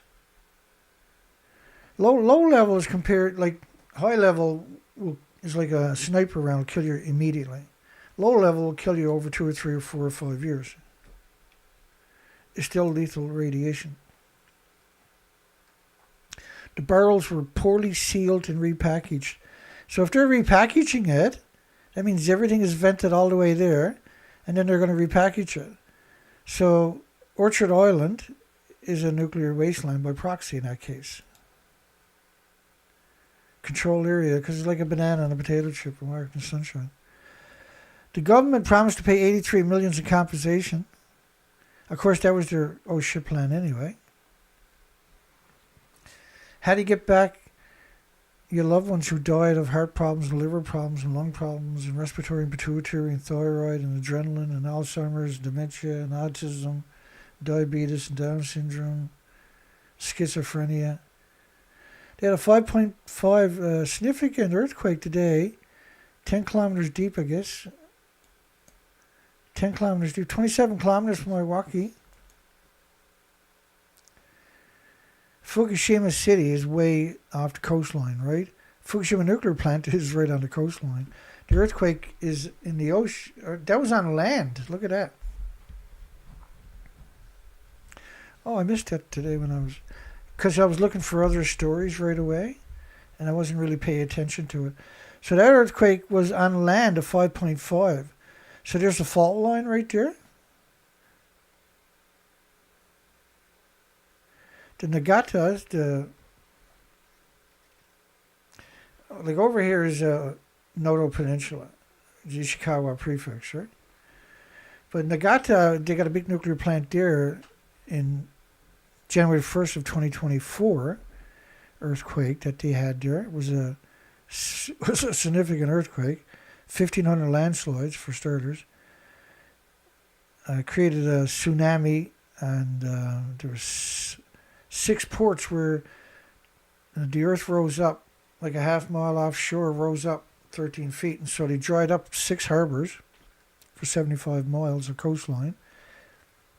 We still have never got footage from the Shika nuclear power plant on the Noto Peninsula, Ishikawa Prefecture.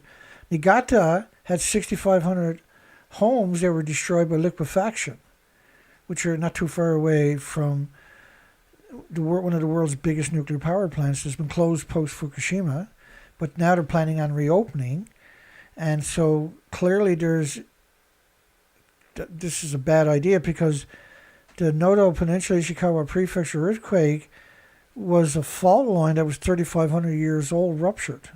3,500-year-old fault line, dormant, had ruptured and caused absurd damage. Like 1,500, 1,600 aftershocks. There's 1,500 landslides. But there's no other stories. They're very good at hiding the information. And Japan scale, you got to be careful when you see a 5.5. This is on land, by the way, on top of that. But when you see a 5.5 and you say magnitude, quite often, within 24, 48 hours, the truth will come out that it was actually on the Shindu scale, which is a 7. So, like when you see, because their scales are 1, 1.5, 2, 2.5, 3, 3.5, 4. So when you see like a 0.5 or a 0.0, you have to start paying attention to see if this is actually the Shindu scale, which is based on 7. So then you would multiply 5.5 by 1.428 to get the international equivalents.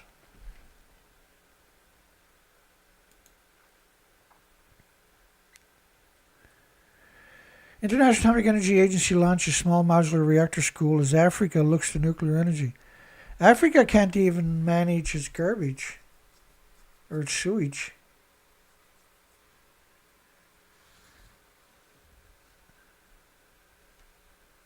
And then the International Degenerate Agency shouldn't exist. They're not a regulatory agency. They don't have any authority over any country. They don't have any sovereignty over any country. So they can't penalize anybody. Right? They're a think tank, part of UN, which is 195 militaries.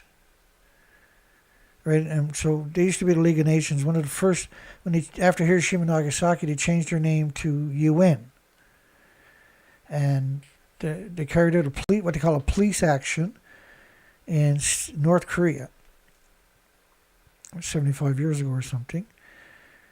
And at that time, Korea had just finally been free after 50 years of occupation by Japan, because Japan now, after Nagasaki, Hiroshima, had to leave North Korea. North Korea has incredible amount of uranium and natural resources, right? And the global government / UN, which is 195 governments, 195 militaries, and NATO is like their little pit bull, which is 30 militaries. And so, by deceit, by deception, that's how they work, right? So they're running a small modular reactor class. Let me go back to that. School, small modular reactor school. Well, they don't have small modular reactors. How can you run a small modular reactor school without the rest of the equation? And anything in the United Nations, International Atomic Energy Agency, UNSCLEAR, ERPA, the IPRC, any of these subsidies of UN, which are nuclear focused, it's a military-industrial complex disguised as some kind of NGO-type operation. International Atomic Energy Agency has launched a new initiative to inform the most impoverished and corruptible governments, regulators, and industry players in countries around the world with small modular reactors.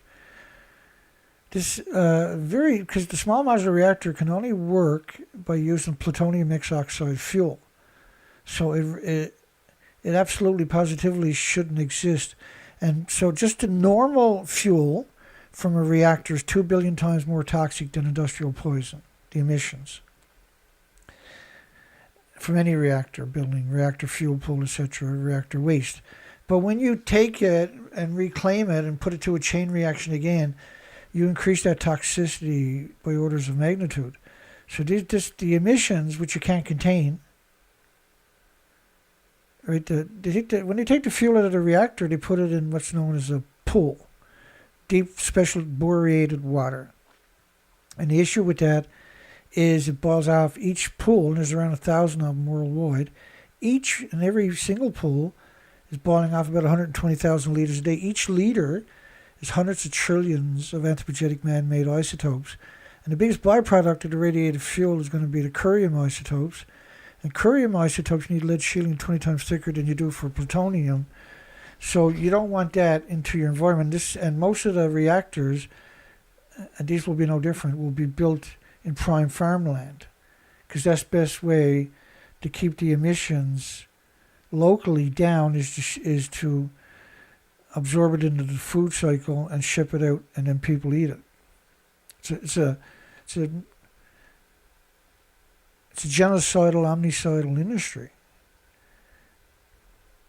And so if you want to look at the best way to come in and take over a plant in increments over time would introduce nuclear industry to it, and then pollute the entire biosphere in increments over time. You don't need a nuclear meltdown. You don't need dumping. You just need fuel pools to eventually poison every species and every human on the planet, and destroy. And by proxy, you're going to destroy the water, your most precious, your most incredible resource.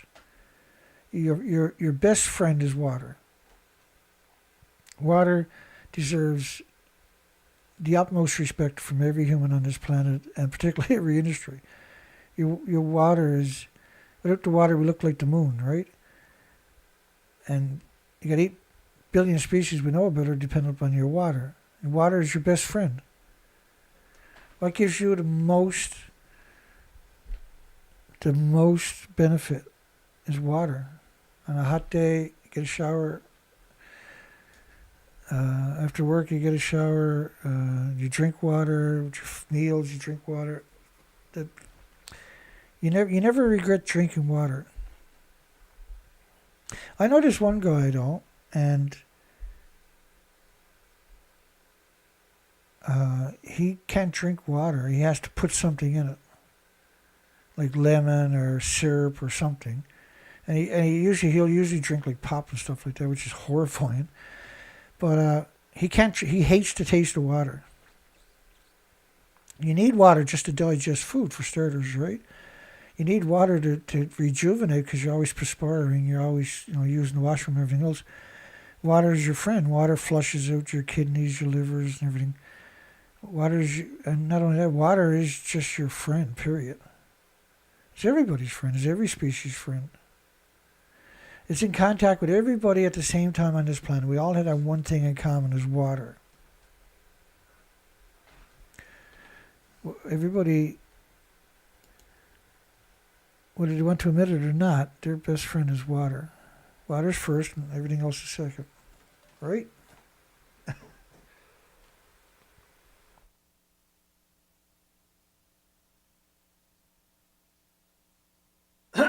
We had snow today, snow yesterday. -7 out there right now.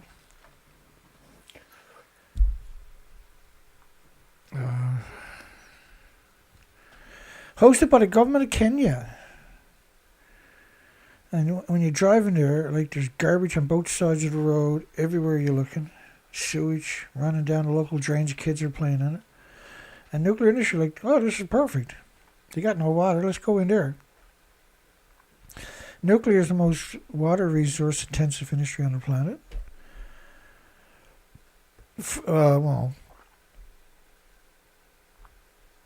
I guess it is actually. The first such small, each reactor needs 1 million gallons, 4,500 tons every minute. These are absurd numbers each day. The first such small modular reactor training, known as Small Modular Reactor School, took part in Nairobi from the 5th to 9th of May with a focus on African countries. With 28 participants, including officials, policymakers, management, and most of these people are illiterate. It's heartbreaking to see a country denigrated to the point.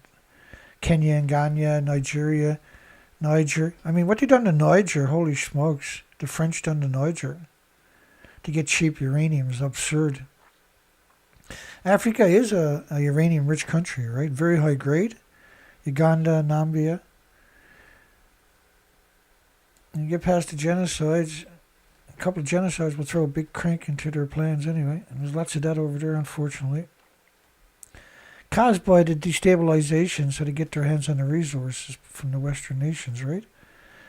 United Nations hate that place. That's why they're bringing nuclear there. Future small modular reactor schools are already planned for Asia, Latin America. Small modular reactor schools. For something you don't even have. They're all happy to get some free food and lunches. Benefits of small modular reactors: a fraction the size of a large reactor. What are you talking about? The Canadians' small modular reactor, the benchmark now for small modular reactors, is a 240-foot tall building, 24-story building. It's absurd. It's a 75-meter building. Small modular reactors are under development around the world. What are you talking about? Where? Like, you can't call Russia's ship, right, academic, a small modular reactor. That's a 15-story barge. Above water. I don't know how much is below water.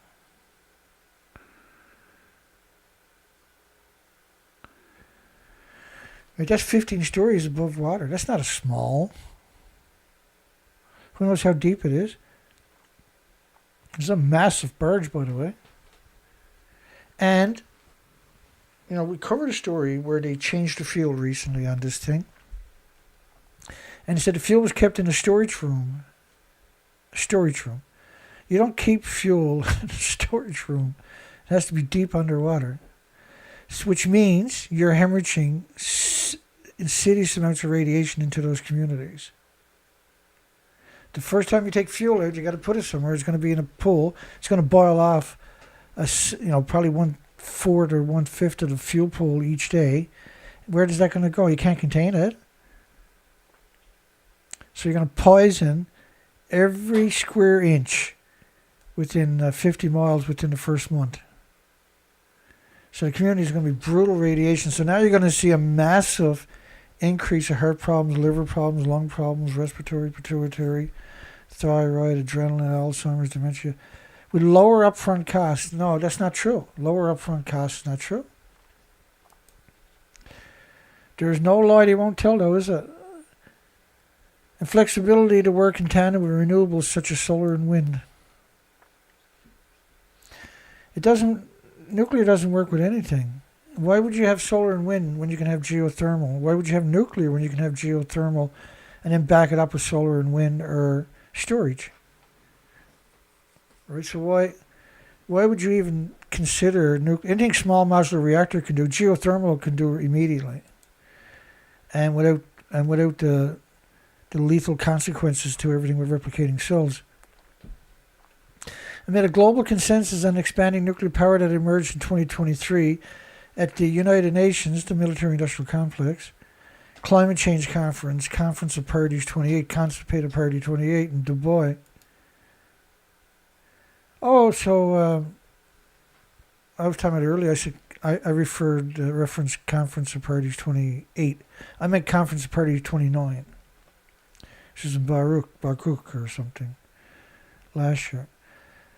The International Atomic Energy Degenerate Agency uses its regular budget, technical cooperation funds, and extra budgetary contributions to support these activities. The third biggest donor to the International Atomic Energy Agency is Japan. Right, it was just in March, Rafael Grossi went there and picked up a $14.6 million check. Last March, he was there and picked up anniversary. Not the last one, the one before that. He picked up $19 million. Then he went down to South Korea and told them that the tritium can't hurt anything. These are scumbags. Like, these are simply, the only way you can describe these people are serial killers and monsters.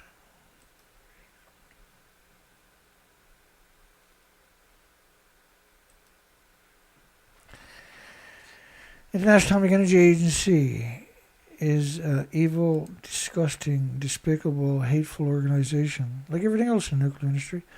WSP awarded contract for nuclear waste storage project here in Canada. They won't have it built until 2040. They spent 23 years looking for a place. They had the money, rather, for 24 years. The Nuclear Waste Management Organization, which is the industry. And so they're moving ahead with plans. Well, they got to go through all kinds of regulatory processes for at least 3/4 of a decade before they can even start building something. And that's more than enough time to corrupt the native communities. Communities on the move. Ignace new waste storage industry should bring economic prosperity and stability. It will, and then when you open a repository and you repackage in the nuclear waste, you're going to, first off, the trucks are all vented on the highway all the way there. So all the farmland on both sides of the road are going to be nuclear, is going to be deadly food. And when you get there, they're going to repackage everything. And so you're going to see just an incredible, massive increase in deaths and child mortality and congenital malformation. You're going to see just absurd amount of heart problems, liver problems, lung problems, respiratory, pituitary, thyroid. Within the first year, it's going to be very evident, and you're locked in with the devil. You're literally letting the devil. And there's, don't quote me, there's probably a lot more, but there's at least 7,000 lakes right in that area. Freshwater, beautiful. It's beautiful up there. You should see this place. 7,000 lakes just in that area. It's not gonna bring economic prosperity and stability. You're bringing disease to all the farms for 1,000 miles to get there. You're going to poison that area, 7,000 freshwater lakes forever. And look, this is one of the models they built, look. Sadistic little demons, boy. And speaking of sadistic demons, that's the mayor over there.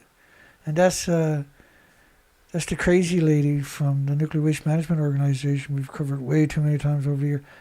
The Nuclear Waste Management Organization made an announcement after a 14-year search. No, they were sat there for 14 years. Used nuclear bundles, right? They don't even have the fortitude to call it what it is. You're talking about nuclear fuel itself, the most lethal thing conceivable.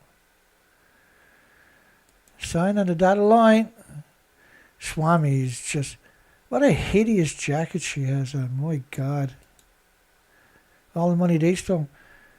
They got $26 billion and they haven't grown an interest on it in 22 years, 24 years, rather. How is that possible? Over the project's 175-year lifespan. How come they haven't got no interest on $26 billion that they had now for 20-something years? And they're being sued, right?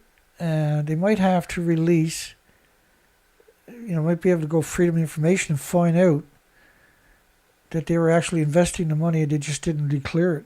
This is public money.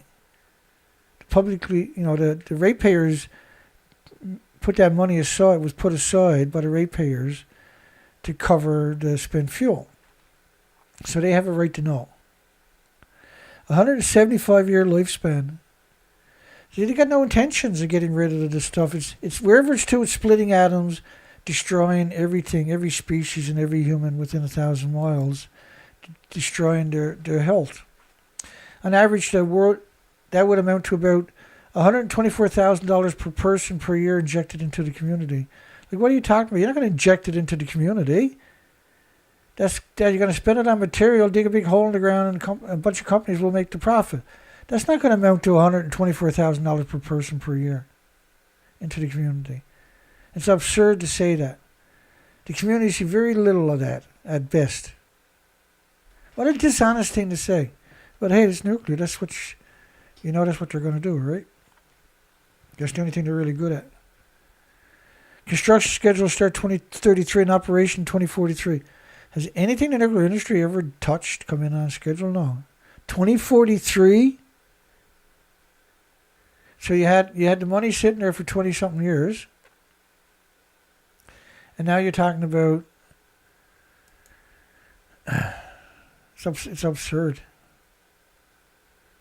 It's going to take you 45 years to actually come up with a solution. And there's not even a solution because eventually the fuel will melt down, and that will ignite all the other fuel. You're going to put all your eggs in one basket. Guess what's going to happen? Used nuclear fuel will be coming for years and years and years and years and years and years. And that's what makes it an attractive industry for our community, said the stupid. Like, you're literally stupid to say that. Everything is repackaged once it gets there, which means everything is vented on the way. Just scum, eh? They're just scumbags. The next 8 years will be filled with assessments, permitting, related processes before construction can begin. So they say one of the pellets, sit up there, 20-gram uranium pellet, is equal to 400 kilograms of coal, or 410 liters of oil, or 350 cubic meters of natural gas. That's simply not true. That's how much you're wasting in order to get it out of the ground, maybe, but that's not what it's equivalent to. It's absurd to suggest, because of the whole process to get that out of the ground, it's the most energy resource intensive thing imaginable. Right, but that's the propaganda. They got that propaganda there everywhere. Replica nuclear power pellets on display, with the connotations that this stuff is so wonderful. It's going to take 175 years to get rid of it. It's just a scumbag industry. World Nuclear News, speaking of scumbags, they actually, it was one of the rare times, this story, is the very rare, one of the rare stories where they actually put somebody's name on the story. Vendors selected for the Canadian Deep Geological Repository. And so this story will be used to suggest that the nuclear industry has some kind of a commitment, finally, after 80 years, to dealing with nuclear waste, when they're decades away, at best, from burying it in a hole in the ground where it's eventually going to melt down and you will lose the planet. And why do they always have that? Why do they always look exactly like they're clones or something, these people? Vice President, Chief Engineer of the Nuclear Waste Management non-nuclear waste management organization, Chris Boyd, addresses the vendors. The people that are going to make a bunch of money, they're not going to ask them any hard questions. And look how arrogant and jeans. WSP Canada Incorporation. Here's the companies. Some of the companies will work with the non-nuclear waste management organization, which is the actual industry, the worst people imaginable. Why would you give them control over something that compromises the future of every species on the planet? Following a consent-based sitting process, which of course the communities were all stunned that they went ahead and made a decision. They agreed to more research. They didn't agree to they didn't have a consent-based. Right? And wasn't it the town council that voted instead of the community? They said, well, the community doesn't care. We'll be responsible for all above ground construction designs. I was reading through this and I was like, responsible for used fuel packaging plant. So everything is vented all the way up there, and they're going to that's the only way you can repackage it. It has to be vented. You can't contain it and then let oxygen in there because it'll detonate. So everything is vented. Canadian beat 4 small nuclear reactors, 240-foot buildings. And look what they show you. They show you this, like an upside-down ice cream container. That's what it is. I can guarantee you. Whoever was supposed to come up with the design was sat there, and their kid probably left the container upside down in the kitchen sink or something after eating all the ice cream, and they said, "Yeah, let's get the computer and draw this up, and we'll pass it in the morning." The buildings are actually going to be 240-foot skyscrapers, half of it underground. So it's still going to be 12-story building above ground, 12 stories below it, which is 50 feet bigger than Fukushima's massive reactors. The massive small modular reactor was built at Darlington, east of Toronto, and the neighboring Darlington nuclear plant. The scheduled completion is expected in 2030. Really? You really think that the Canadians, of all people, are going to build a reactor in 5 years. They don't even have a full application into the regulatory agency. The whole story is absurd. The modular plant is called a boiling water reactor X300, which is supposed to stand for 300 megawatts. The X is because it's plutonium mixed oxide fuel, which is illegal currently in Canada to use that. Aircon secures Canada's first small modular reactor contract. Looks like they're building it, eh? How are you going to build? Like, they can do all kinds of land. They need to spend $500 million in land preparation, probably. Small modular reactors.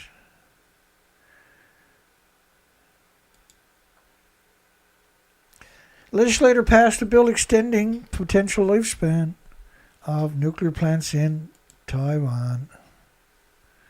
They're so happy. Look at them. Huh?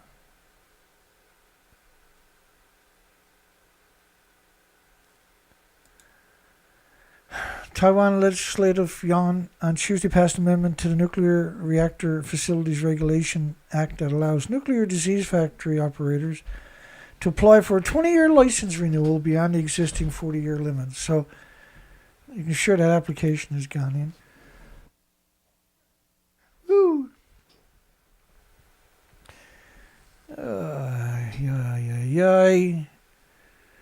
Apologies, just a little over the normal shot.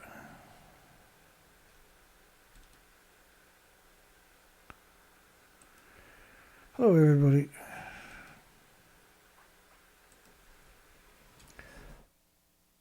Oh,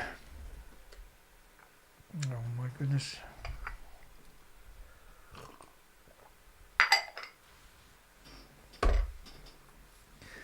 Well, we made it. I don't know how. Brutal censorship.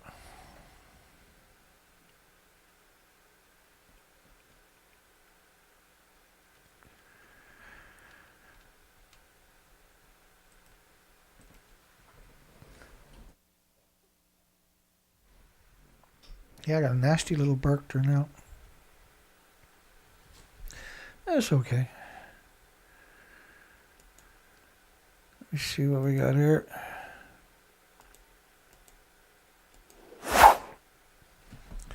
Brutal censorship tonight. Holy shit. We only got 16 votes?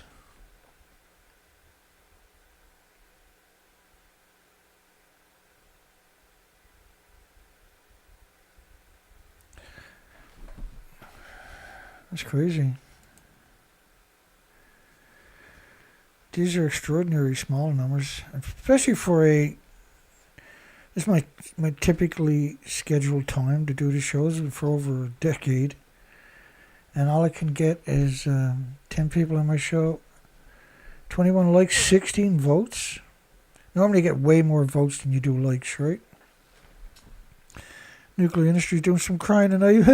Data given criticized us. They're all talking to their mommies now. Mommy, I'm a good person, right? Yes, son. Does the boiling water reactor X300, Canada, 240-foot nuclear plant, 50 feet taller than Fukushima, sound like a small modular reactor?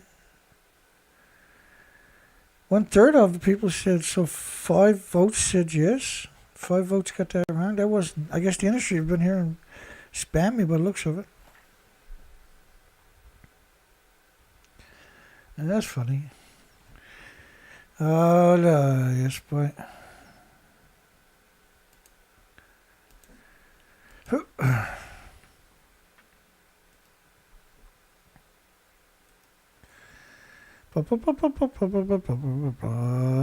James put out a really cool video last night. NRC Fryer, Freedom of Information Intermission. I love that kind of stuff, eh? Nuclear Exceptionalism. That's such a great song, isn't it? Hold Me Like a Spent Fuel Rod. We haven't played that one. We're going to play that one. That's a great song there too. Nuclear Check was a fantastic. He's getting. It's very difficult to nail every one of them. A lot of people got different taste in music too, right? But his numbers are really good, man. Over 300 anti-nuclear songs is absurd. We're gonna play this one. We haven't played that one yet. Hold Me Like a Spent Nuclear Fuel Rod. It's a sneaky little song. It grows on you right away. Because he has so many hit songs, like that song we started off tonight. That could easily be a hit.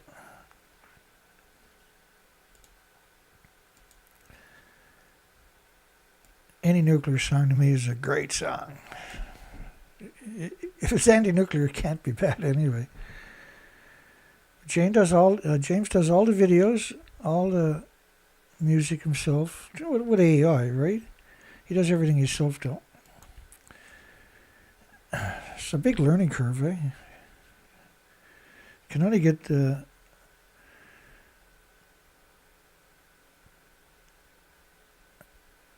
I'm going to start the video, but I got the audio turned down on my side, so you're not going to hear nothing.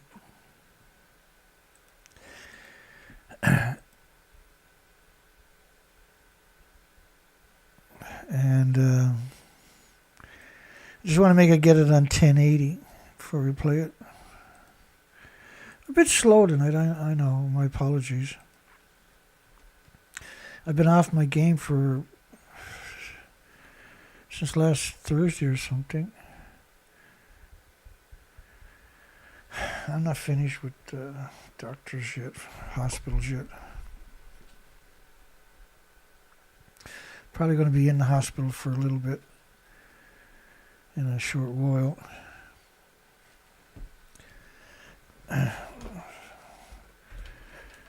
Seems like every 5 or 6 months something else breaks in this old bones of mine.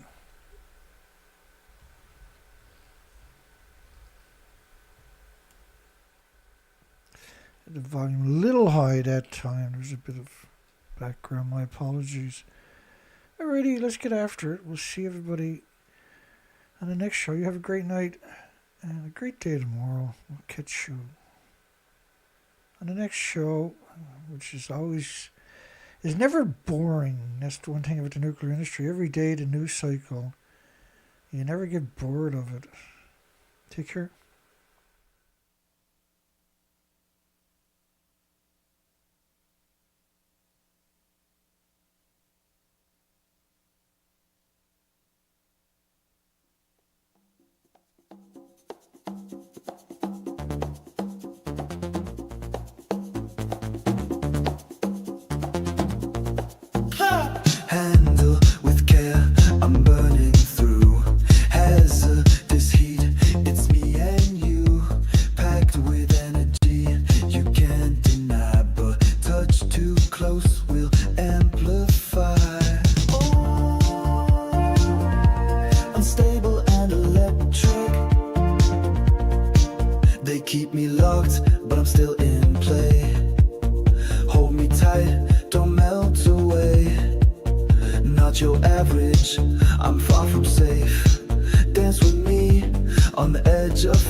Chain reaction, don't let it ignite.